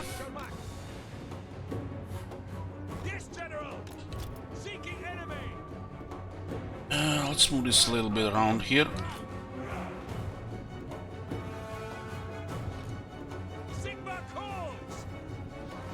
This thing gets much better with experience and some other stuff. It's not very good on the base. That looks actually quite underwhelming.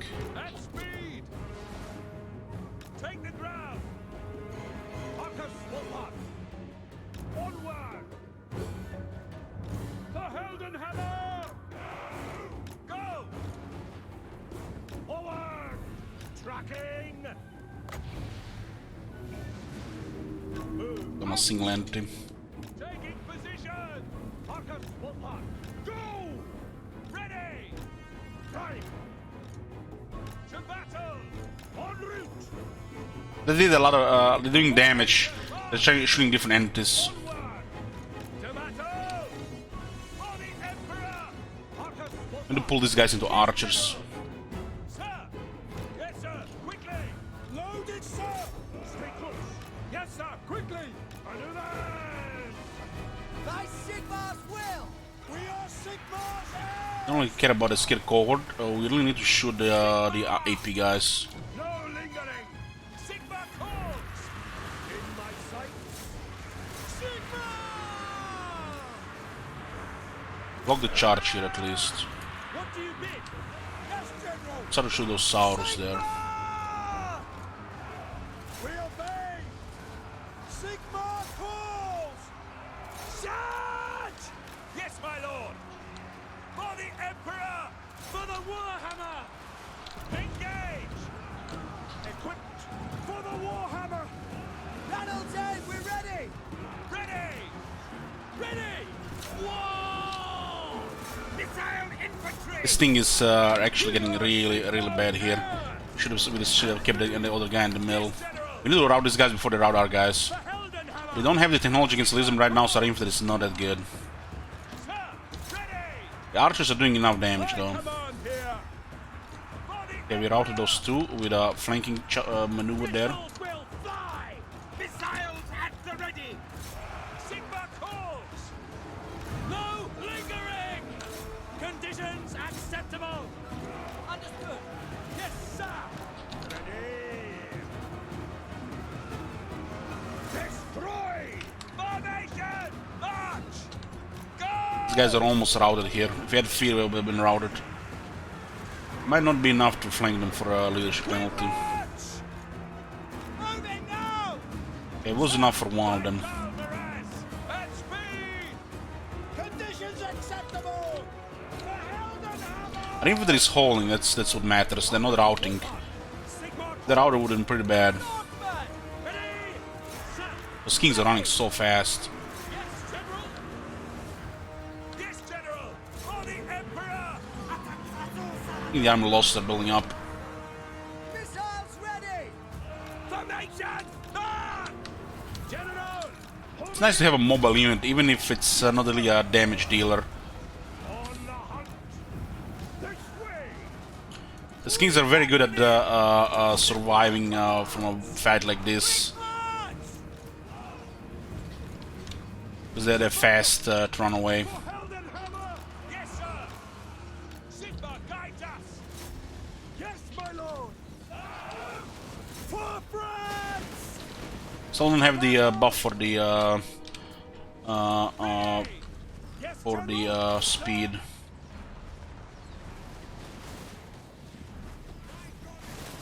The Lizardmen, these units are quite weak to archers, so it gives us an edge.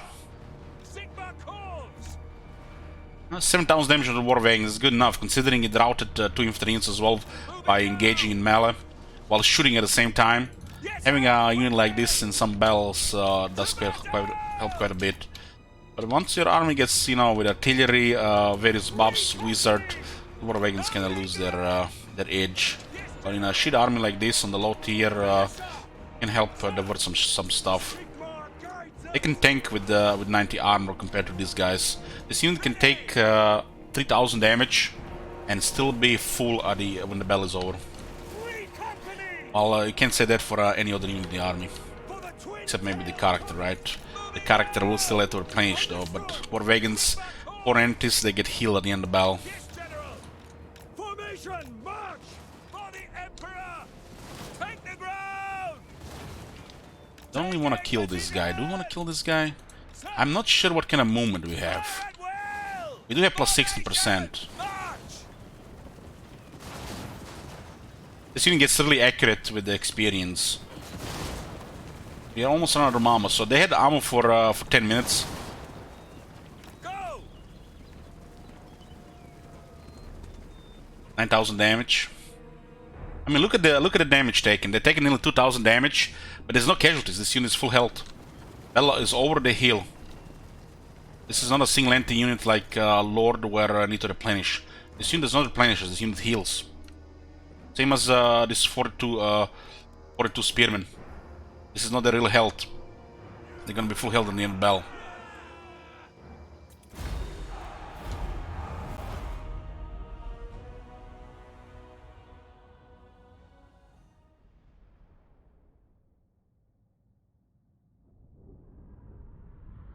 Two of the Reckless Kings did pretty good damage, 81 and 73. Oh, the King Horse did 57.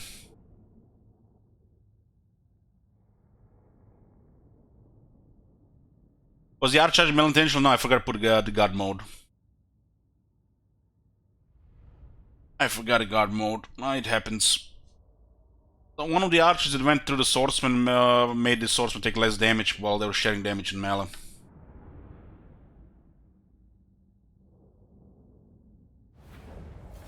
Well done, comrades. So you can see the free common militia early on can be quite nice. Especially towards the end of the battle.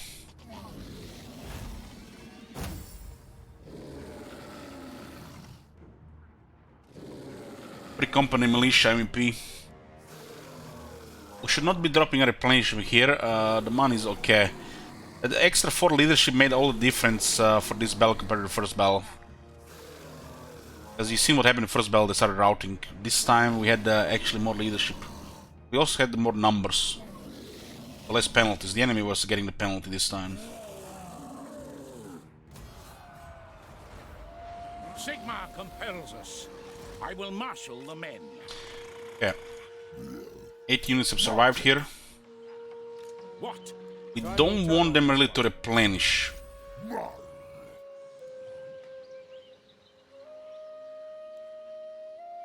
They'll replenish on our turn, not on theirs. Who called? Because it's the same turn. The expedition is eager. We got the Legion Pennant. Huntsmarshal. We can still recruit the Imperial Supply units because we are in our province. So the Creeping Jungle, that's the province where we have a region. Even if you don't own the settlements of the province where your current character is, as long as you have a region in the province, you can still recruit these units. Marcus Wolfhart.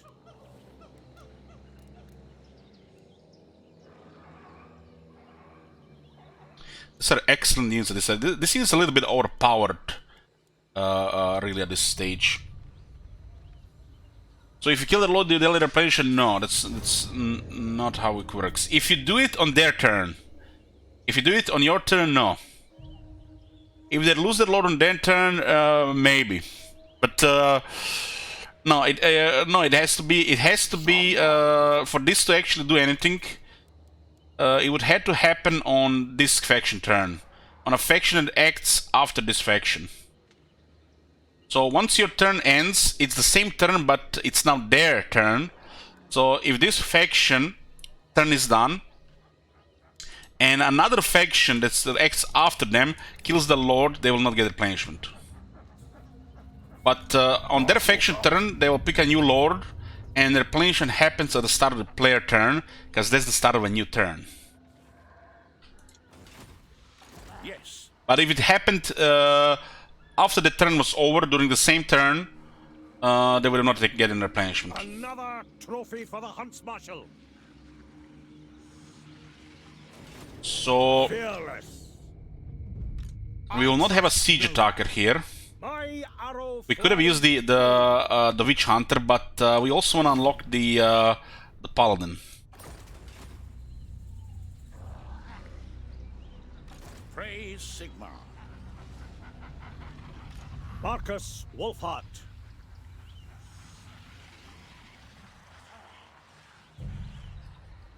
Covering We ground. definitely want to move closer here, but not too close. If you move too close, you won't be able to ambush because you're too close to them.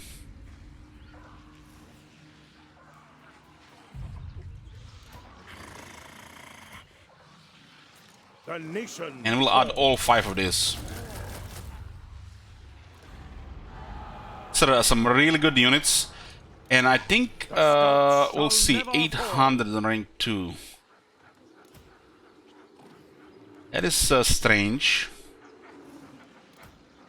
So I think this is intentional, guys. This is intentional.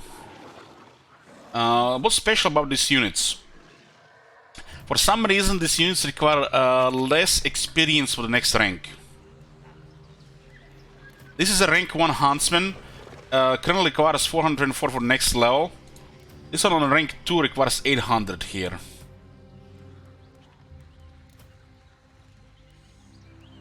Well, you can see this guy here, for example, would require 700 on rank 0. Some of these units require less experience for rank up, and this units seems to be requiring less experience, which means these units will experience pretty fast, and they make them a little bit overpowered because of that. And the fact you have great swords, halberdiers, and huntsmen, special huntsmen on turn 5, it's kind of like some serious power creep for this faction. This faction probably would have been more challenging and more balanced if it didn't have access to these units like this, especially on turn 5. This is some serious. I guess no, there's no other word to call it but power creep. And the fact you don't even have to pay for them, that makes it even more powerful.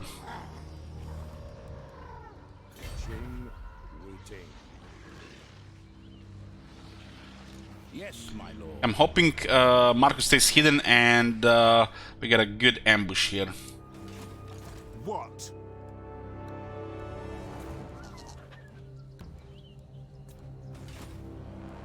I'll remove the barracks to get some growth.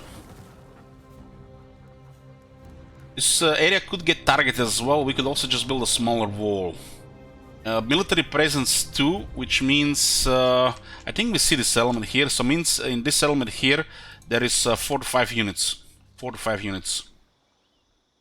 Military presence divided by 2, so you get 4 to 5 units because they have 2 regions in the province. If they're building stuff here, they might be just a small army because this faction doesn't have a good economy. They could switch here. This settlement getting change ownership is really bad because the growth changes.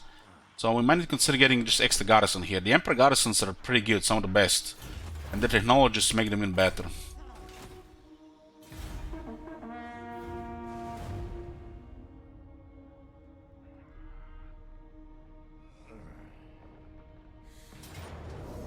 His game is alive. This is an ambush, one-sided. We could also see if it's still broken. But these battles are so one-sided that you just click this button and nothing really bad happens. Let's see if the AI is broken here as well.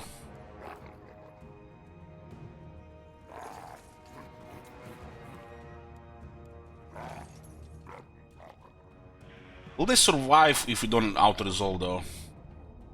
I mean, considering the amount of their bodies, this is just execution. The fact that they got ambushed by a bait actually giving us massive advantage here. We got him out of the city, and we finished him off. We probably cut down 3 to 5 turns of potential whack-a-mole and disaster building up for 20 turns. If you play this campaign, the first 20 turns, if you don't know what you're doing, it can be too much. But getting some of these things into motion from the start, it just makes, you know, bad RNG campaign into smooth sailing.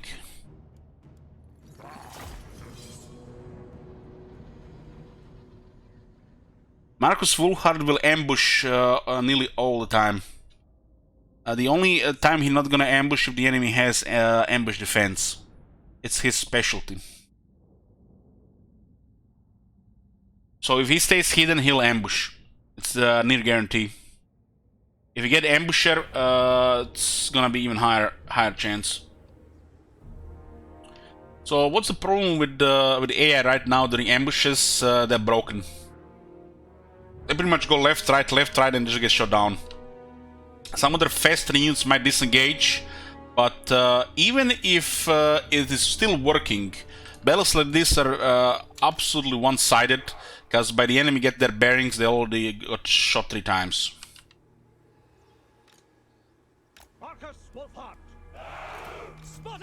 So this is one of the reasons why the auto-resolve is so one-resolved. It's not some kind of, you know, abuse or, you know, broken stuff. It's just how it is. That's how the ambushes are. They're just one-sided. If you have enough range, it's one-sided. If you're a melee faction, well, you have to work for it, depending on your composition. Swordsman! Sigmar calls! Huntsmarshal!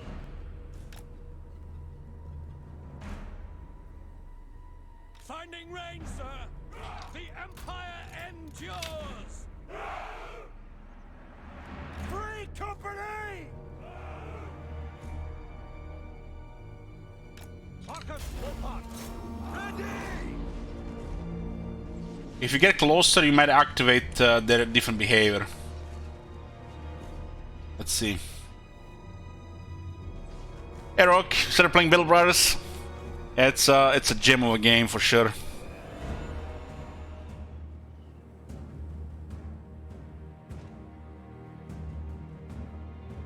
We're gonna use the missile more, yeah, of course.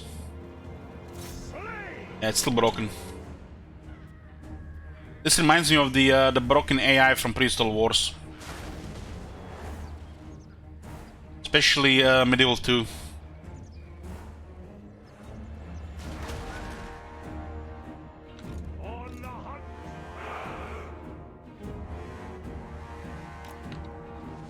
It's been broken since they released the Beastman, guys. Missiles will fly!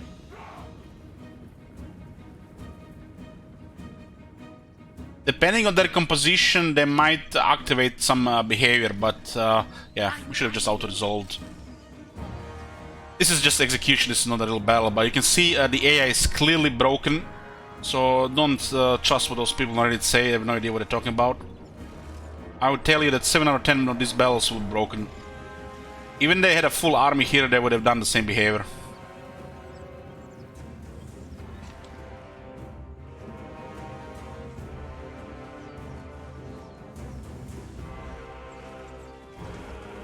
Marcus Wolfhard! Gun!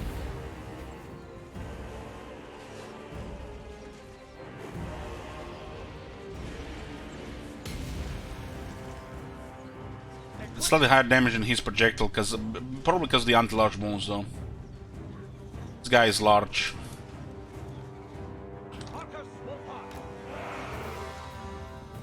On it!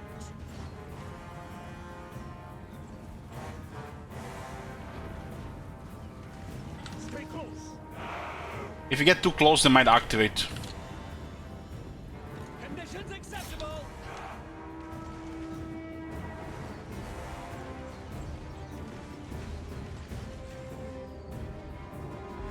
Looking into a charge, get leadership, can route right now. The Empire endures. Ronald Dave, we're ready. Take the ground. Boom, this gets cheaper than shot our own unit. Yes, quickly.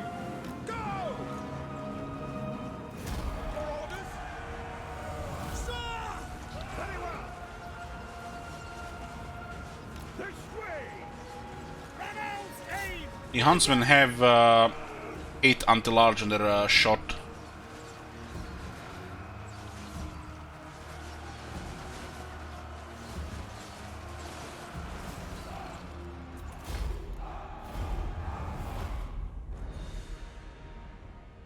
Shot 3 of the guys when they engaged the ancient Croxigor. He killed 10. This is a pretty effective at killing infantry. The other large damage armor piercing, it's evenly spread along the unit already existing ratio of weapon damage and missile damage and armor piercing missile damage.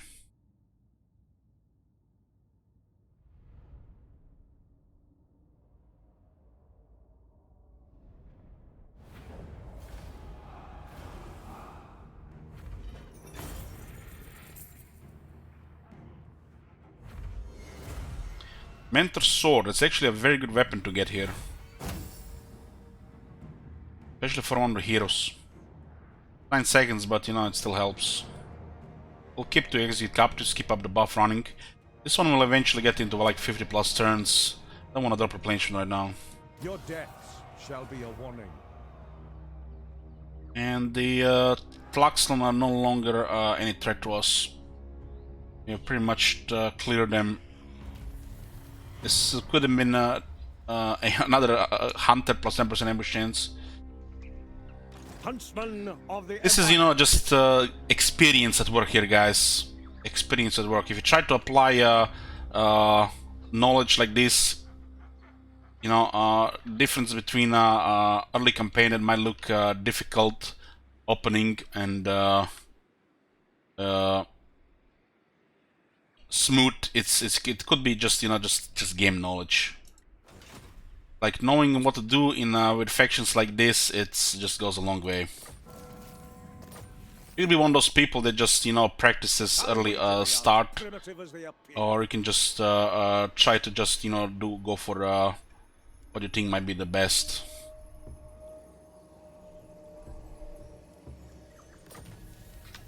I think this is even better than the first time. Marcus Wolfhard.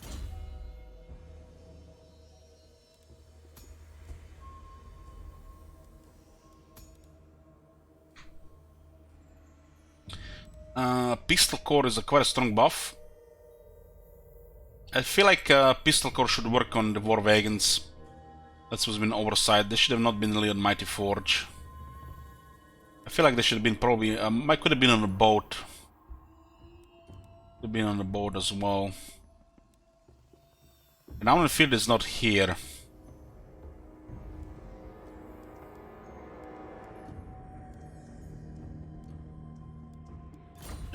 There's a city here. Unfortunately, it's tier 1, but even if it was tier 2, it would have still been tier 1 when we captured it. I trust no man. Okay, we have joined Zlan Huopek. Zlan Huopek was the first mission for the Paladin. Roderick joins the expedition. Once you brought your forces to mist surrounding the temple city of Zlan Huopek, it did not take long for the Bretonnian swordsman to arrive at your camp. He revealed himself as being no mere soldier, but in fact a noble by the name of Roderick Langil, that minor region of Coron. How do you read this? Langil? Is this how you read? Langil? but seen his entire retinue slaughtered whilst on an expedition into Lastria. With the massacre of his men, Roderick was now without an army and did a purpose. With a vengeful tone in his voice, he told you he was willing to offer his knowledge of Zandvoort's defenses to enable a successful siege by your force, which of course you accepted. Lan G. G. G. So we unlocked the second hunter, Roderick.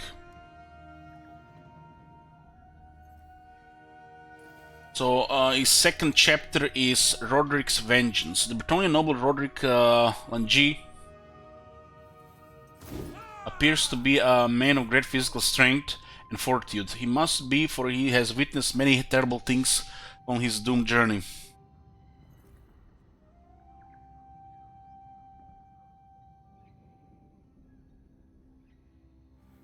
He has told me stories of men being swallowed up by monstrous things lurking in the waist-deep bogs they waded through on their trek, only to be spat out again in a spray of bloody gore, and then of the slaughter of Zandvoort itself. How he and his men observed the temple city to be totally uninhabited as they entered, getting all the way into the central plaza before being set upon by a swarm of 12-foot-tall reptilian monsters with daggers for teeth. I guess it's the Croxigors. Though he had fought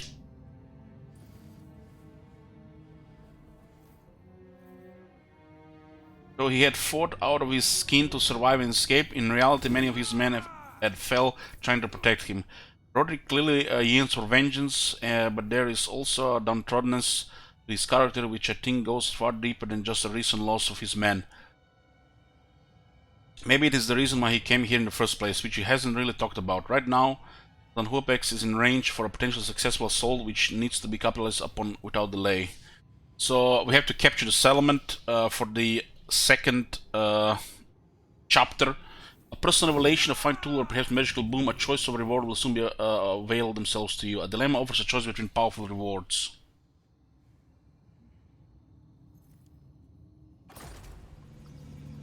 Of judgment And he appeared next to the Marcus. The rumors say that this one is rotten. So as a guardian, 390 weapon strength, 20 anti-large, junglist +5 leadership when fighting against Lisbon, all units in army. So get more leadership, double experience again for units when fighting against Lisbon, all units army. So this is also another reason why these units will advance so fast. Greater marksman. You know, the first main reason will be auto-resolve, because you don't always use them evenly in manual battles, so it works wonders for experience. But with junglist, gonna get some serious experience. He's a Wolfheart's Hunter. Fleet-footed, so get some speed, Lady's Mantle, experience, Plunderer.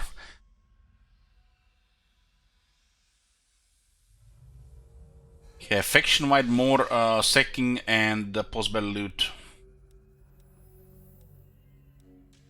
The skill set looks pretty bare bones, but this character progresses with the chapters.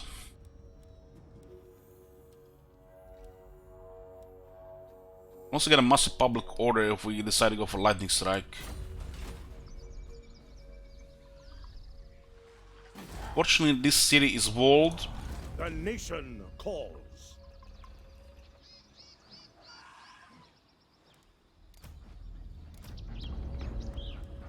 My arrow flies true. True. This army is on the move. I think they might be going for Temple of Kara. Unflinching. ready to serve.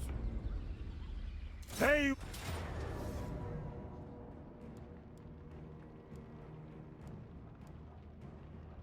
Seek, destroy. Draw first blood.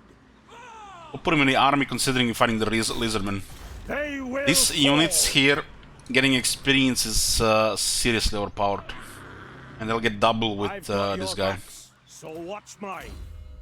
Do we even need to consider battle skills at this point, or we can just unlock Quartermaster?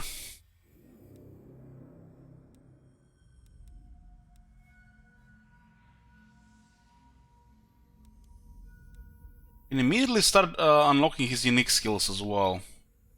If this was Renown and Fear, the campaign skills would be a no-brain. This area is a little bit weaker, but Public Order helps move things forward. The Quartermaster Lightning Strike is always nice. Lightning Strike is a situation so you just get double experience early if you open it early by avoiding some reinforcement and fighting double battles.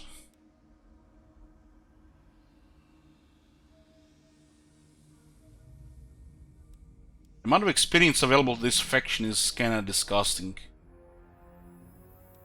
But these units will also gain experience even ahead of time.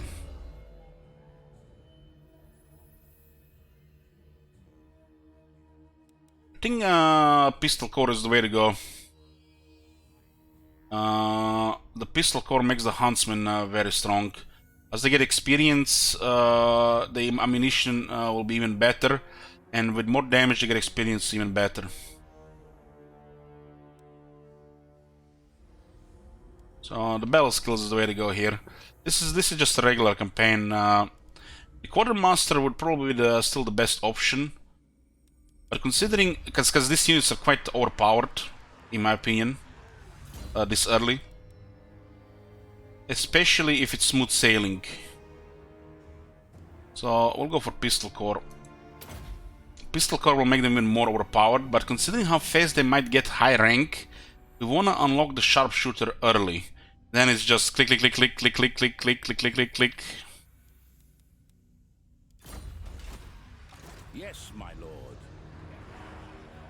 Temple of Kara. I feel like the Lisbon army is moving this way. They don't have many units, but without a lord, that settlement will be lost. I don't want this settlement to flip. This is a long distance, 3 turns at least. Who calls? By Sigmar's right. Let's see if we can get this wall up here. We'll still not disband him. Hunt them down. Yeah. The Empire. We just got technology for speed and leadership. We're now working on infantry armor. Should also keep an eye on keep in mind on students. Getting at 50% sooner is really good. Seek out the We could have had a student already if we managed this a little bit better, but it's only a chance. That's not really critical. This one is very good. This one probably next. This is also a local militia is very good as well. This one should also be considered early. I think tight rebates is probably better than Volifier first. Volifier is gonna be OP for our faction, but this earlier doesn't hurt. When you consider it, our units are actually very, very good currently against this faction. Getting this first is fine. This might be slightly better to get as a second technology than this. Because you get it sooner and that growth in public order goes up sooner, which is growth, which we need growth. We can get this a second. Our first enemy is not really a big deal. Unless these pirates make a move, but these guys usually just mind their own business while trying to survive Luther Harkon, right? So if the pirates don't attack us, we can get away with this, but if they attack us, this might make a little difference. Right now, 7 turns will not help with anything soon, but getting this as early as possible will help. Because public order is growth as well. For the Empire. We are missing some public order. We're gonna have to grow this province from nothing. Just start with a tier 2 and it might flip. It's not a guarantee, it will remain. We could have also kept the Empire. the great source for this guy, Ready yourselves. but I guess it's fine.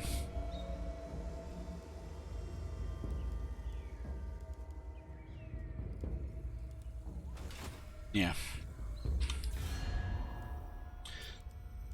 We wanna open trade with the elves. But we need rebel trading to also recover.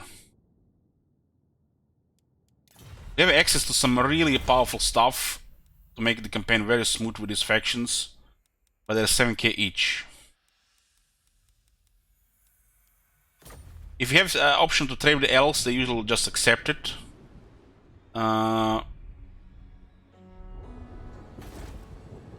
These guys have no port though. Can I offer assistance? They lost the battle against the Red Fleet. They have affinity 10.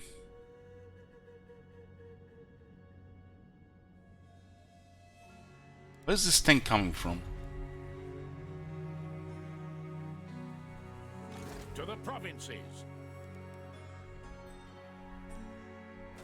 It'll be strange they like us.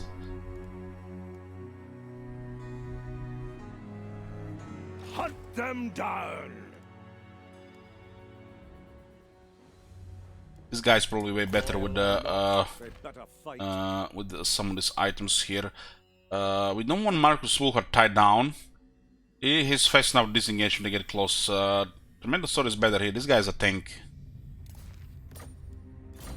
Well, this weapon here can stay on the general. The reason I picked this guy is because he's straight. Because he's straight, so he can keep up with the army early.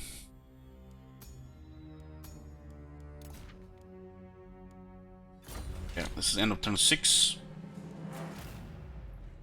I'm going to go move here to the Vampire Coast. I guess we can move him as well.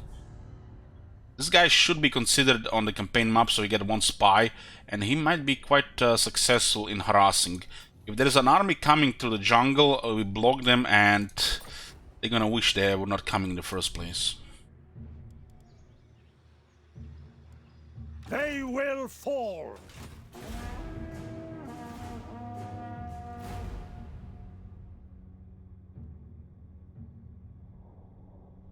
Put 100 in the hero? Not yet, no. I'll put in the paladin. Yoo-hoo!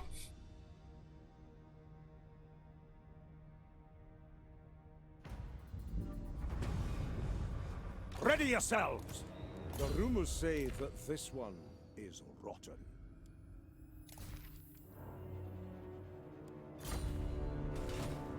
Ready?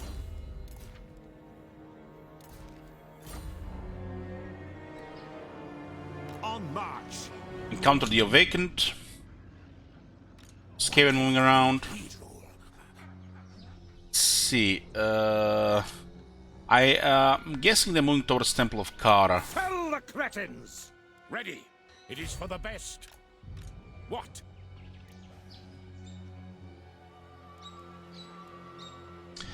They might have like just a couple of units. They might have 7, 8, 9 units though.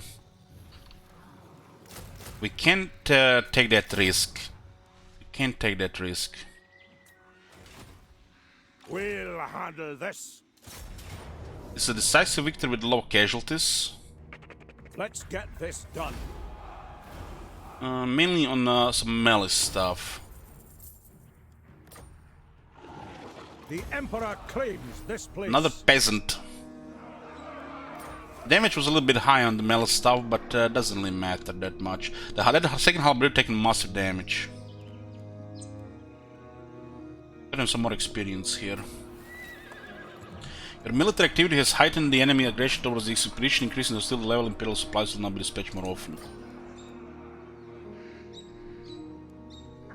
Not probably ideal for auto dissolve, but there is some room here to move around. Marcus Wolfhart.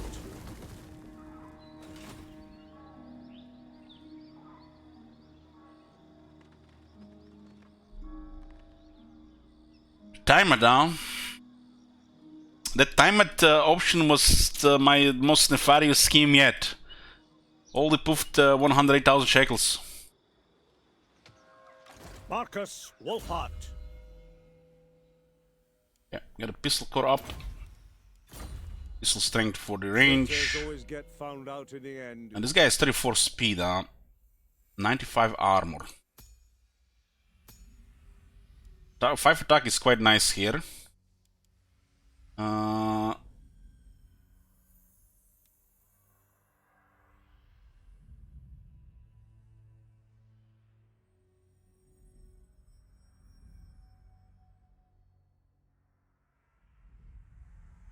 Okay, another timeout.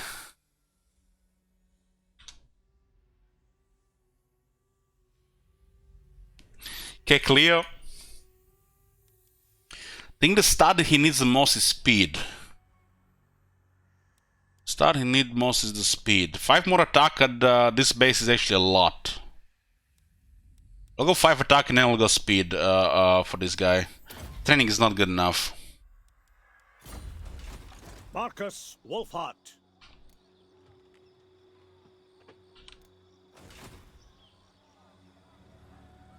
Poof, poof, poof, poof, poof, poof. Guys, all these shekels being spent. You guys make me so happy today. Like, today is going so well. Probably gonna get ruined by save corruption or something we haven't seen in a year. What will go wrong today? Don't jinx it. My arrow flies true.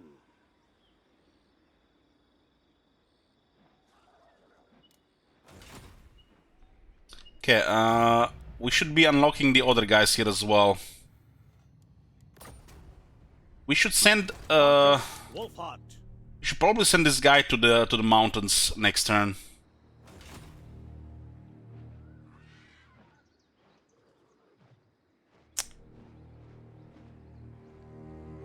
Howdy. Look at that.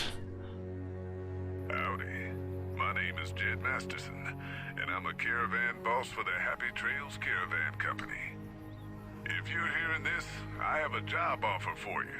Happy Trails is organizing an expedition north into Utah, off the Long 15, and we need people. We're looking for caravan guards, prospectors, couriers. If you're used to humping it across the waste, straight toward trouble, we Marcus want you. Wolfhart. If you got a pit bull, Oh my we God. definitely That seems legit. Have you seen that Thank you shit? for the prime. If you're a greenhorn or a city slicker spinning tales Fall in. about your So we'll skills, clear Tlaxlan and probably after that Northern Grey Jungle. you square and treat you fair. And you get the Master Engineer. Find me, Jed Masterson, at the Northern Passage if you're interested. Luck to you. So Creeping Jungle and Northern Grey Jungle.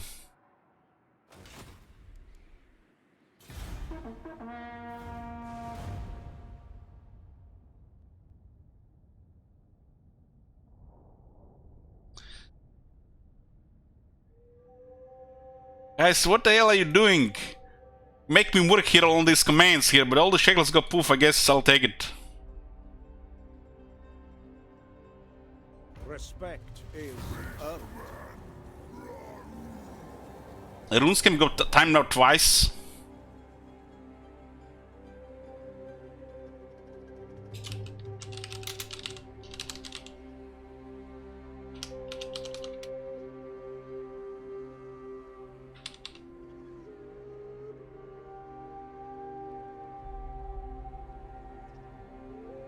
RuneScape, I see you making friends.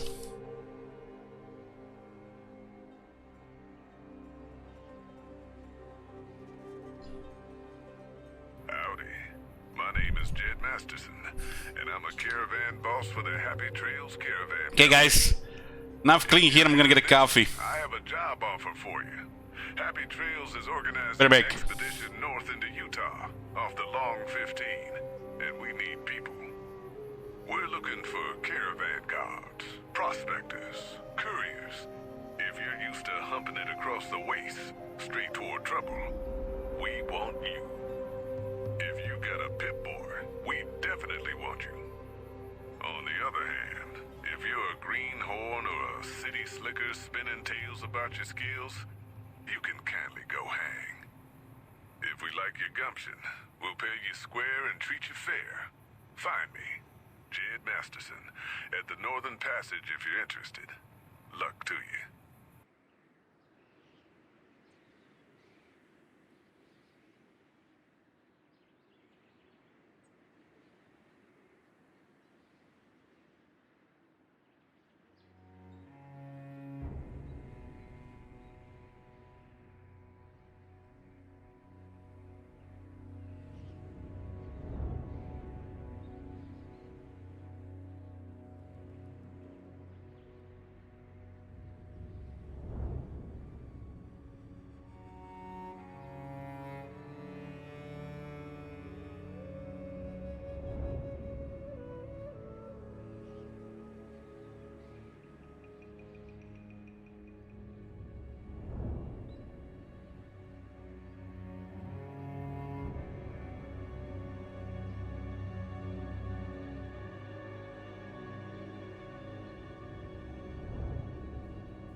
We're back, boys. Got a coffee. Let's continue. So we got Tlaxlan here, The best. and we still have to deal with Tlaxlan. This province is quite rough for movement. One of the roughest provinces in the last year to move around. Not really any roads connecting properly between the cities and between its regions. There's a bunch of rivers and some swamps and hills and stuff. Beastmen spawn next to us. Let's dare attack Kaldus Sodek. Take Horn Tribe. Let's proc the second quest here. March on the witches. They've taken this place here. It's a new The Henwen. It looks like they went back into the city. Unflinching. Quite a rough moment here. Marcus Wolfhart. Rank 5. There's also Bob's other range units with some damage and reload skill. It's pretty good for a huntsman. It's rank 10. Pistol core.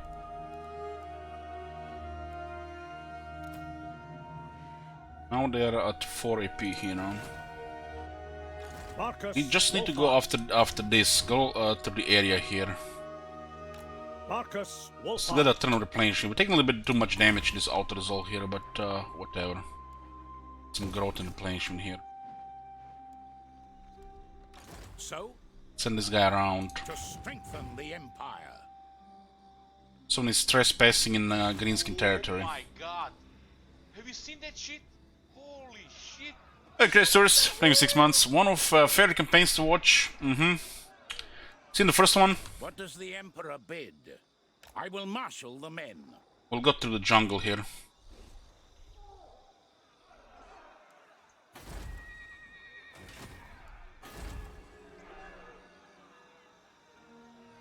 Characters is 1, I guess it's the Paladin. Marcus Wolfhart. We'll send the Paladin south in the morning of Itzetal once we take Tlangsla so we can unlock the Master Engineer. This guy will send the campaign map for They now. will be judged. Marcus Wolfhart.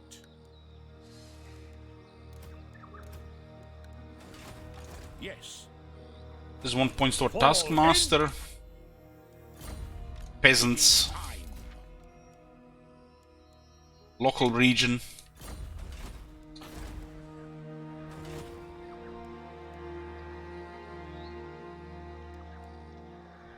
Two hunters unlocked and a settlement captured is 11.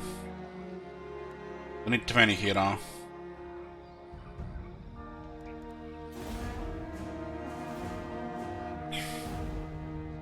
Well, we'll finish with Tlaxlan, we'll see if someone randomly attacks us. There'll be no pacts.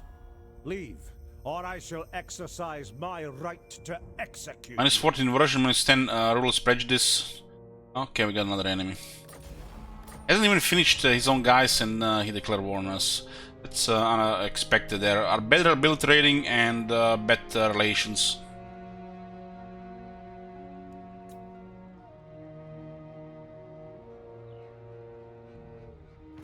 Northern Jungle and the Vampire Coast are very good areas to take. This whole area here.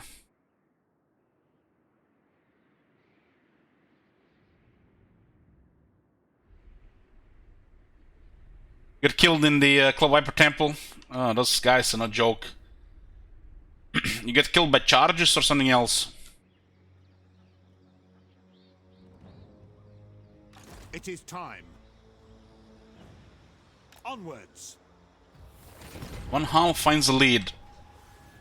Hedwig returns to you in a good spirits and renewed focus, explaining that he now has a solid lead in his search. The vampire he seeks is one of the infamous Pirate King's closest henchmen, who actually hunts the waters of the Vampire Coast to raise more potential recruits into his master's zombie crews. To find him, some raiding may be necessary. Charges. do you think when you got hit by the charges, were you running with no defense, or you got hit anyways, regardless of your defense? It was just bad RNG. So he got a trade focused. As he edges ever closer to the prize, every desire also grows stronger. This is now better on the campaign. This is actually a very good skill. We are at war with Tlaxlan, the Mutineers, and now also with the Awakened. We met the Awakened, we have bad relations because of reasons, and due to their ability rating they declare war. They didn't have any real enemies. If Alastria wasn't like this, it would feel like almost any other continent. So Alastria has to be like this. The only thing that Alastria is lacking, in my opinion, is water on all sides. Slightly bigger with water on all sides and will be perfect. Hopefully in Warhammer 3, Alastria has its proper shape with the missing provinces and water on every side. But it has to be like this, otherwise it would feel so it feels different. I would like the jungle to be even bigger. And, you know, it has to feel like this.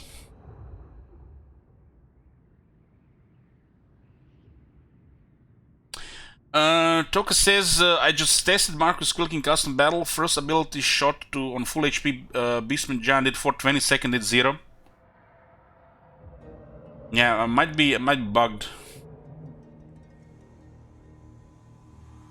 Hey Royal, yoo-hoo! Thanks for 3 months. Show me the accused. So we need to keep an eye on the other guy. Rumors say that this one is rotten. It's quite nice getting a guy like this early. Block army could be quite useful. They might go for one of the settlements here. We need to keep an eye on this area now. For Sigma.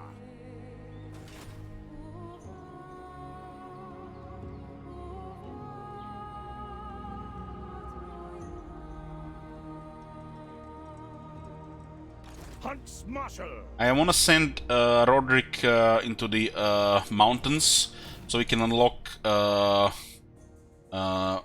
dwarf. Marcus Wolfhart. My arrow flies true. By the comet. Let us move. Ooh, there's an army here. 11 units. God. Looks like they left the settlement. Holy shit. The nation calls. On the hunt. They might be getting away from this guy. Heading out. There's another one here. So they create 3 smaller armies here. Let's go. Yeah.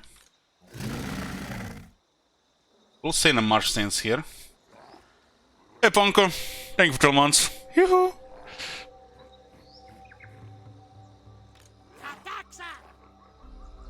Marcus Wolfhart. We're going to sacrifice Richter here. Yes. We cannot afford him anyways. Marcus Wolfhart.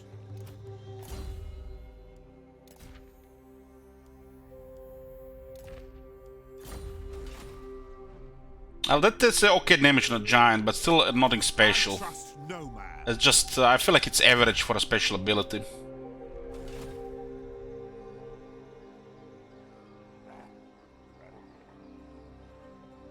So We'll sacrifice this one because they might go towards Temple of Kara.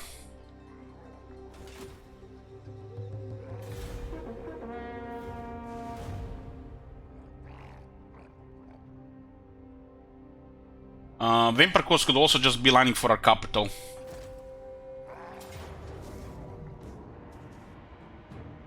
Should do a little bit damage here, why not? Okay, let's make a prediction here. How many skinks dead?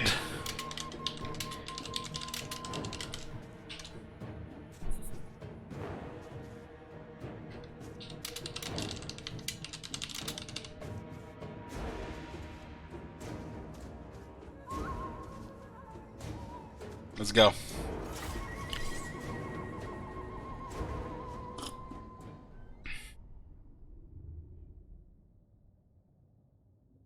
We need to take this province and then consider the next one. Fortunately, the Vampire Coast is between the just after the Northern Great Jungle, which is held by the Tehenwen.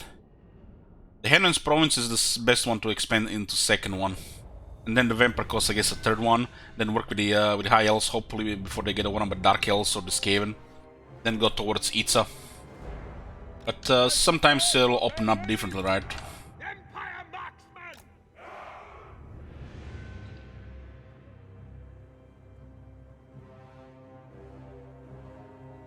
On my command! To battle! That's 0 damage if we were to kill the enemy. Oh my god, it smells like multiplayer. Be ready! Taking position! Yes, my lord!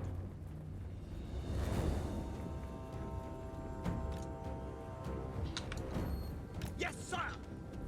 Should definitely not keep them in a line like this. For the Warhammer!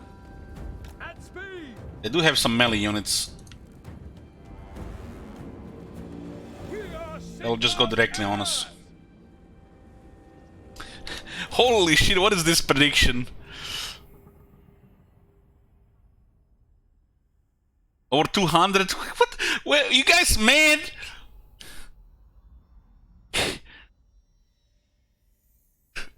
Guys, take those odds. It's actually very hard to kill them over 200 here. By Sigmar's will! Attack the men! By the Emperor's will! Faster!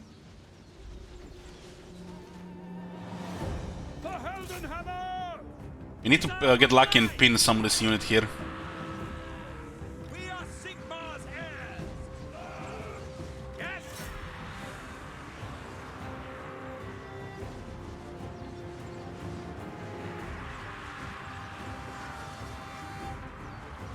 Missiles at the ready!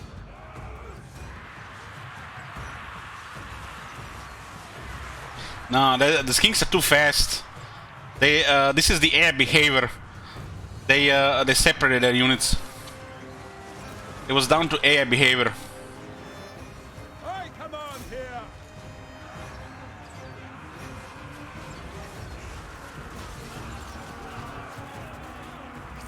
My Galvaras! Blood of our heirs! Sigmar, preserve us!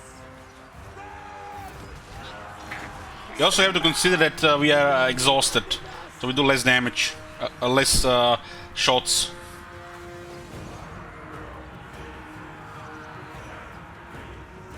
By Ulrich's wrath!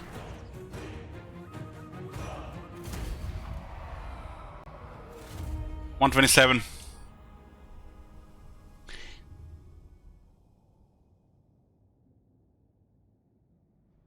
Somebody's winning big shekels here.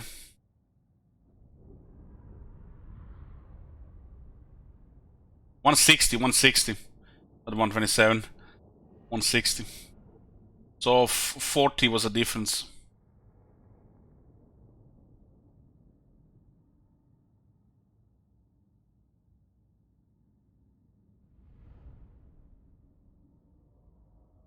If they didn't go to the sides, which they sometimes don't, we would have had easy over 200 kills here. This was down to air behavior.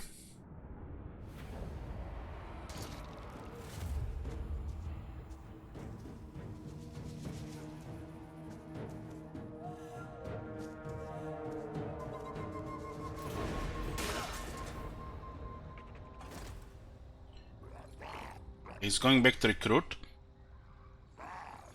Richter Alderman served us okay in the beginning.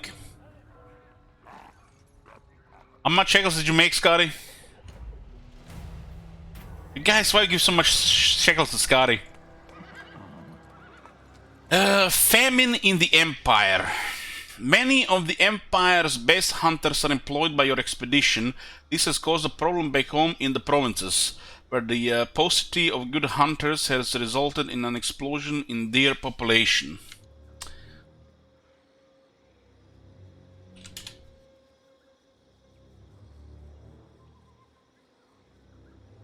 I had to Google paucity. The presence of something in only small or insufficient quantities or amounts.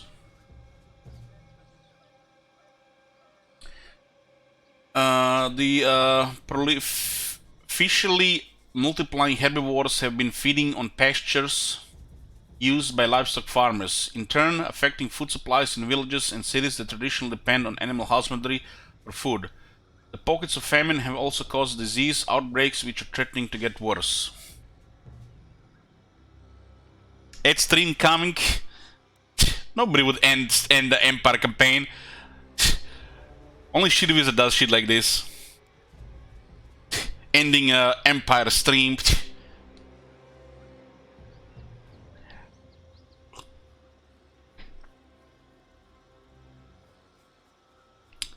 You are contracted separately by electors of Averland, Nordland, Talbeclan who seek your backing on their chosen course of action. Which suggestion will you support? We can send food, but we lost some growth. We can divert supplies, but we lose replenishment. And it's favors to different factions. The electors of Averland wants you to divert food supplies to them from the expedition colonies to help address the famine. The elector Talbeclan wants to strengthen the Empire's political position to help uphold morale back home, which will rile up your enemies across the world. Instantly increase hostility level, which get us closer to a big army attacking us and that Wood Elf hero. The elector of Nordland wants you to send all the medical supplies you can to help the disease outbreaks in their state before it gets worse.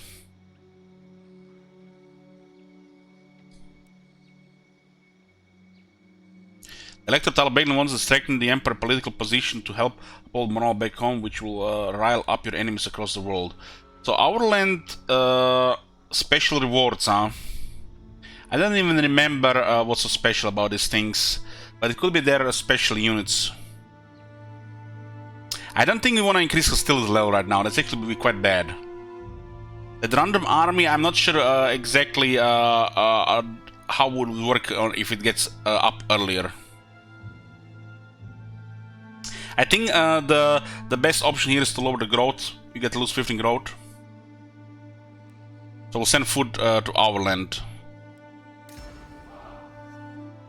The expedition is eager.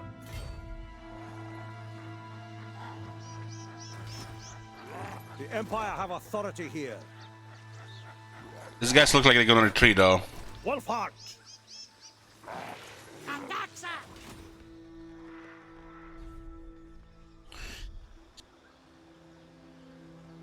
Oh my god, somebody actually did it, ended the stream. Menu in panic. You just need to create a save there. No greater marksman. This looks like a retreat though. And one of the armies is recruiting here. We might not cross the river here. The nation calls.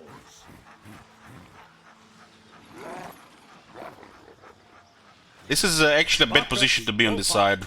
They will fall. Time to move. But we can still go after them. And the game just saved. Somebody end the stream. I guess I'll see you guys tomorrow, which is in 3 hours. I'm not sure this campaign will continue after midnight, but it will definitely continue tomorrow. Thanks guys for watching. This is it for part 1.